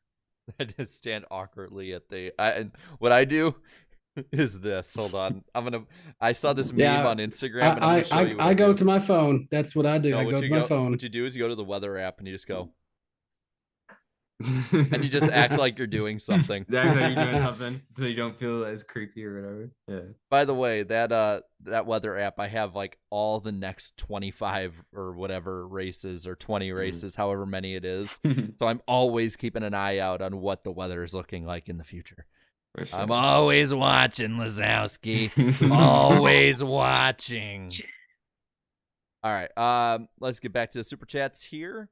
Jimmy, thank you for the 10. Weather update from the Weather Channel for this Saturday is overcast with rain showers at times. High 73, winds south at 10 to 15 miles per hour. Chance of rain, 70%. This is your local on the 8s at 9:32. Miles, thank you for the 2. Thoughts on Hamlin's midseason playoff format? Well, we gave that. Groovy Goose, thanks for the 2. Eat your heart out, Dynaco. Awesome stuff, y'all. Thank you. And it just reset on me again. Okay, got it back. Joseph Knuckles, thank you for the 2. You guys should take part in the mid-season bracket. I think it's late. Too late for that at this point. Too late. But yeah, spam always watching in the chat if you want. Always watching. Jimmy, thank you for another 10 for Sunday. Weather forecast: periods of rain, high 69 degrees Fahrenheit. Wind southeast at 10 to 15 miles per hour. Chance of rain 70%. Rainfall around a quarter of an inch. So maybe a doubleheader on Monday. I still think they're gonna get at least one of those. Yeah, they'll get him in at least one. For sure. Checks _mix _97. Thank you for the 5. What racetrack that NASCAR has never been to would you like to see any series go to? Oh, it hasn't been to. That's difficult because they've been to almost all of them. Yeah, we're NASCAR normies. It's hard for us. Been to Sebring. Damn. Because maybe Silverstone. Because Sebring has, I think, I talked to IDK player about this, and he's been around there and knows a lot of people that have been to Sebring, and I guess it has the same kind of atmosphere with a Florida flair as Road America, and I loved being at Road America. That'd be cool. Yeah, cool. I'd second that. I would say, actually, hold on. I would say maybe the Xfinity Series VIR, or have they ever raced there? I don't think so. Yeah, let's send the Xfinity Series to Virginia International Raceway. Yeah. Last 2 here, both from Antar Das, both for 2. The first one is Eric. You don't know what good fried chicken is. Damn. So to answer that, I had to put my tier list, and I don't want to go. I could go down 6, 7, 8, 10 slots. I just gave my top 4. My Mount Rushmore: Cane's, PDQ, Chick-fil-A, Slim Chickens. That's a good list. I think that's a solid list. That's a pretty good list. And hey, I just wanted to defend Eric and really everyone on this call. We have went to Hattie B's in Nashville, and we all tried their hottest chicken before. Oh, I love their hottest chicken. Yeah, we need to go back. You love their hottest chicken? Yeah, just put some ranch on there, and I'm good to go. It's chicken. I don't remember. The hottest one. Yeah, I thought it was good. Yeah, the one that was like borderline black. Yeah. It was so dark. Yeah, I'm serious. I think I finished it. I think I finished it later that night. He did. Yeah. Because I like took a bite. I like Oh. had some on my fingers and took a bite of it. And I'm like, nope, I'm just gonna Bro, drink the whole night instead. I'm I'm gonna sit with grew up- Slap and drink all night. I grew up on hot fries and Takis and stuff, so I love the hot stuff. I'm not gonna say what it was because I don't want to drag Slap into it all over again. But if you all remember the little incident at the table when I pointed out who Slap was, Oh, I remember that. Oh yeah. he got I so remember mad Oh at me. yeah, Yeah, I don't blame him. yeah. I don't blame him either. Hey, side note, I just wanted to point this out. Claudia mentioned earlier there's a PDQ 1 hour away from Darlington, so we should go for a road trip. Oh, yes, sir. Hey, Yes, okay. sir. All right. Yes, sir. Yes, sir. Noah, you're invited too. Antar Das also says for 2, Eric Kane's sauces carries the entire business. Yeah, and my response to that is why is that a problem? Like, it's really good. Like, I mean, think of a It's Big Mac. What makes the Big Mac? The sauce. Yeah. it's part of the experience. It's a huge part of the experience. I don't know. Exactly. I don't like McDonald's and their microplastics. Okay, but still, that's what makes the Big Mac. It's the sauce. All right, last super chat here for 20 from Mother of All Icebergs. So thanks, Mom. Eric just needs some Culvers. I would love Yeah. some Culvers. Bring it to Houston, please. We've got it, we've got it here. Yeah. There's Okay. one in the Tennessee. Woodlands, I think. I think I've seen a Culver's. It's like an hour north. It's just so far out of the way. It's in such a random location. I got Freddy's around here. Does anybody else have Freddy's frozen custard? There's No, we got one. There's some nearby. Yeah. It's the Yeah. red. It's like Culver's but red instead of blue. I don't think it's quite as good, but it's pretty good. Eric, come to Tennessee. We have like everything all around us. Yeah, They just keep Pretty building. much. Like the I love that. like. By the way, they're building a Costco here. I found out what building they're building right across from my apartment. What? It's another freaking Publix. Oh, perfect. Another one. Yeah, it's like Yeah. a mile away. It's only like Hey, 5 minutes. I don't care because you know what it means. It means I don't have to drive anywhere. I can just Yeah. walk Yeah, across it's the street. right You there. literally walk your groceries over. You probably just push a cart across the street. It's perfect. It's perfect. Then Well, we got- I'd we look got- like I was straight from Rockford. We Yeah. got one more super chat. Just take it now. back. Antar Das, thank you for the 5. Popeye's chicken doesn't need sauce. Cane's needs sauce all the time. Cane's chicken is bland. yeah, but they give you toast with your and Yeah. crinkle cut fries. What kind of fries do you get at Popeyes? I don't even know. Popeyes chicken is pretty good though. Oh, what is the fries called? I don't know. They're good though. They're good though. Popeyes chicken is not bad. I'll All right. give you that. Alex Luff, thank you for the 2. I call McDonald's McDumpster. And we end with a dump. There we And go. we end with that. Yeah. Holy crap! Are we done with super chats now, Jared? As Jeez. long Freeze is as- a step down. As Can, long- can we go home now? as long as- Yeah, let's as- get out of here. Hold on. And then Mark for 2. Oh my is God. Zaxby's? I like Zaxby's. I do. It's not like- as good as yeah. Cane's, but I it's mean, good. I'll eat Zaxby's. They got some good food. When I lived in Florida for 6 months, they didn't have Cane's. I went to Zaxby's and I Mm. lived. I survived. Just don't axe the chicken. You know what I'm I'm saying? just these super chats keep the show going. I- Literally. one last note about the chicken places, Eric. You might like this. Next time you go to a Slim Chickens, get the chicken and waffles, but get like a spicier chicken and like get it tossed in like a sauce. It's a pretty good combination. Yeah. So around here at the Slim Chickens down the road, it's a Texas waffle. So I think that's a nice little, Was it little like twist. the shape of Texas? Yeah, that's a big Wow. thing down here. You go to any hotel with like a continental breakfast around these parts, and it's a Texas shaped waffle maker. How do they celebrate the Alamo? They remember it. Never forget. Never forget. Never forget it again. But Come and get it. What was it? What was what? The Alamo. You already forgot.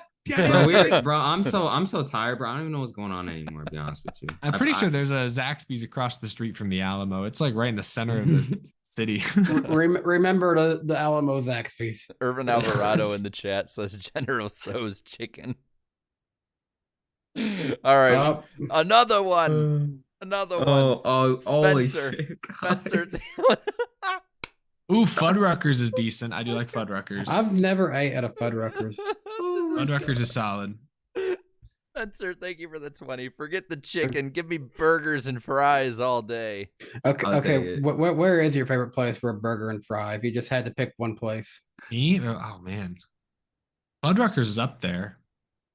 I'm not a big burger. Like I like burgers, but it's rare that I crave a cheeseburger. I'm sorry, I gotta go with over the summer when my parents make burgers just like on the grill. Those are or my grandpa. A good homemade burger. So much That's different though, because you really get the smoky flavor from the grill that way. It doesn't clog up my bloodstream. See, a burger. Oh, go ahead. If I gotta go somewhere just to get one, I go to Culver's mainly because they do it like smash style, so it's not as much like it's not as thick. I guess I like it that way. I like Cookouts cheap burgers. They're great. Ooh. You know, okay. You know which one actually isn't greasy, is mostly really good beef, and is surprisingly for a burger healthy? What? Bristol Motor Speedway's burgers. They're surprisingly just normal. That's pretty ground random. beef. I Go was to Bristol for a good burger. Yeah, I was working out. I mean, they're not necessarily the greatest. You probably have to put stuff on them, but like I was trying to eat really like lean and healthy. When I went to Bristol last year, and you can ask Darian, I brought up like 6 of them because I'm like, look at this. I'm like, because I'm like, I don't want the bread, so I'm like, feel the bread, and you're like, there's nothing on it. I'm like, that's the thing. There's no grease. There's no grease. It's awesome. But yeah, then the last super chat was from Jesus Christ. No, it's not. the second to last one at the moment, at the moment of caution, it was from Ross Crash Stain, who said, "Yeah, but Fuddruckers," and then Blue Jimmy for another 2, Cracker Barrel Southern Fried. If you go order it there, they will give you way too much. I ordered that on the way to the race in Bristol this year, and man, they brought out like 4 pieces of fried chicken. I couldn't finish it all. They're never gonna let us leave. Nick Mangona for 2 says, "Y'all just made me cook up some leftover chicken." And we gave you enough time, that's for sure. Yeah, for real. The NASCAR Weekly Podcast cares. GN NASCAR Fan 24, thank you for the 2. 15 years ago, we got LePage meme at We're not Dega. I'm sorry. I'm just every time I'm like, oh, we're at the end. No, we're not. It's a NASCAR overtime. Hey, Jarrett, this is just your scheme, isn't it? No, I'm actually like, no, I'm not. I'm not egging anyone on. I'm trying my best to stay up, y'all. This is hard, bro. I can't. I'm seriously, I appreciate it a lot. RIP.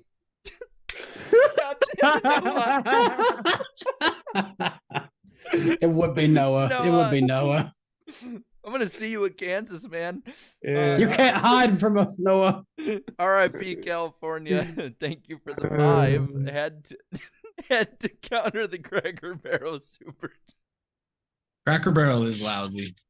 That's my hot take too. It's overrated. Oh, I don't know about that. It's hella overrated. It's always a line out the door for no reason. Oh my God. What do you not like? Nah. Claudia! I gotta go to the bathroom. I gotta go to the bathroom. I can't wait too long. I gotta go to the bathroom. I'm out. Oh my God. I can't control it. I'm like, oh my God. Jared, what's the weather this weekend? Because Brendan Poole just texted me talking about, he's driving the next gen for the first time this weekend. God. And he's worried practice is going to get rained out because then he'll have no next gen experience going into Dover. Just to get this back on a NASCAR topic.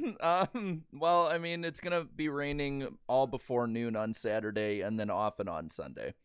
Look like mostly all day Friday. I'll let him know. He won't like that. Oh my God. Claudia just texted me and said, "Sorry, I had to. This is too fun." Thank you. Where do we pick up with Noah? So we That was a quick bathroom break, Darren. You wash your hands? His bathroom's right next to his desk. Yeah. Oh, okay. No. Good thing you muted the mic. Yeah, especially I have to remember when oh my God. I just saw something else fly through. We'll talk about the other stuff later. Let's get to the super chats. Noah telling us to go to bed. It reset again. Come on. Okay. Marky Mark for 2. Howdy gents times 2. It's nothing for 2. This super chat is a super chat saying good night. Good night. Spencer. That channel name is very appropriate for a super chat like that. It's nothing. Spencer, thank you for the 20, saying in all caps, "You're gonna stay here and you're gonna like it." Antar Das, thank you for what the hell? I'm sorry. I swear I'm trying to keep it together. I don't know why it's getting to me. Sorry, people. If you know the reference on that one, you're for real. Answer DOS for 2. Don't go to bed. Need for Speed 53. Not gonna get to. Need for Speed 53 for 2. Ty Dillon Supremacy. Claudia for 5. So guys, where do you want to get pizza from tomorrow night? At this rate, Pizza Hut. At this rate, it's gonna be Oh tonight. no! Wait, what was that place called on the AI commercial? Pepperoni Hug Spot. Pepperoni Hug Spot. We're getting pizza from Pepperoni Hug Oh my Spot. God. This is gonna be. It's like family, but with cheese, but with more cheese. Oh my God. Ross Crash Stain, thank you for the 2. Burger King has chicken fries. It deserves a vote. Those are trash. What the hell? What's wrong with you? I think they're the most edible thing at Burger King, though. Probably. Yeah. Actually, I've only ever enjoyed chicken items at Burger King, oddly enough.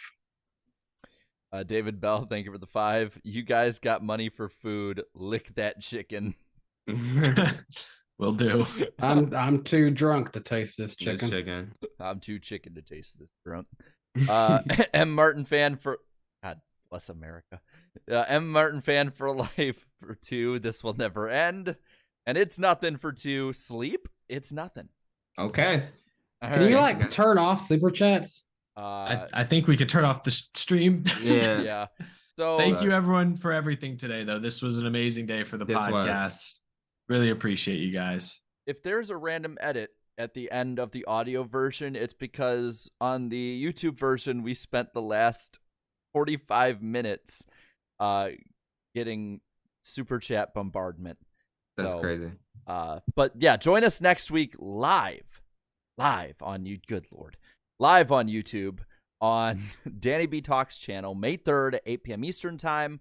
We're going to be going over everything from Dover and the upcoming weekend at Kansas, and we just inch a week closer to the podcast party bus at Darlington. I'm so excited. Woo! Yes, sir. It'll be fun. It's going to be fun, very much so. And thank It's you, going to be a lot of fun. Danny. What the? Oh my god! Could you tell I was talking a little longer there? Yeah, because I can't see them because of the different tabs.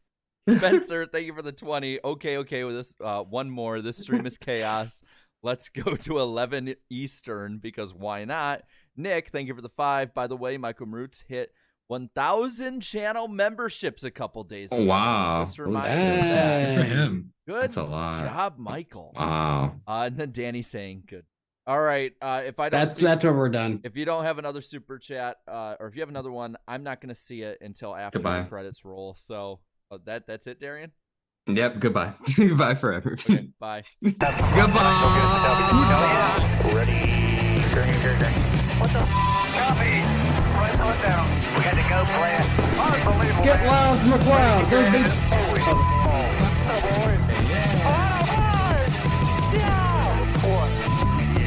I'm done with it. Miss your face. Set sail. Steve, you look beautiful. Doing great. Ridiculous, man. Holy. You see that? Holy cow. Good job, man.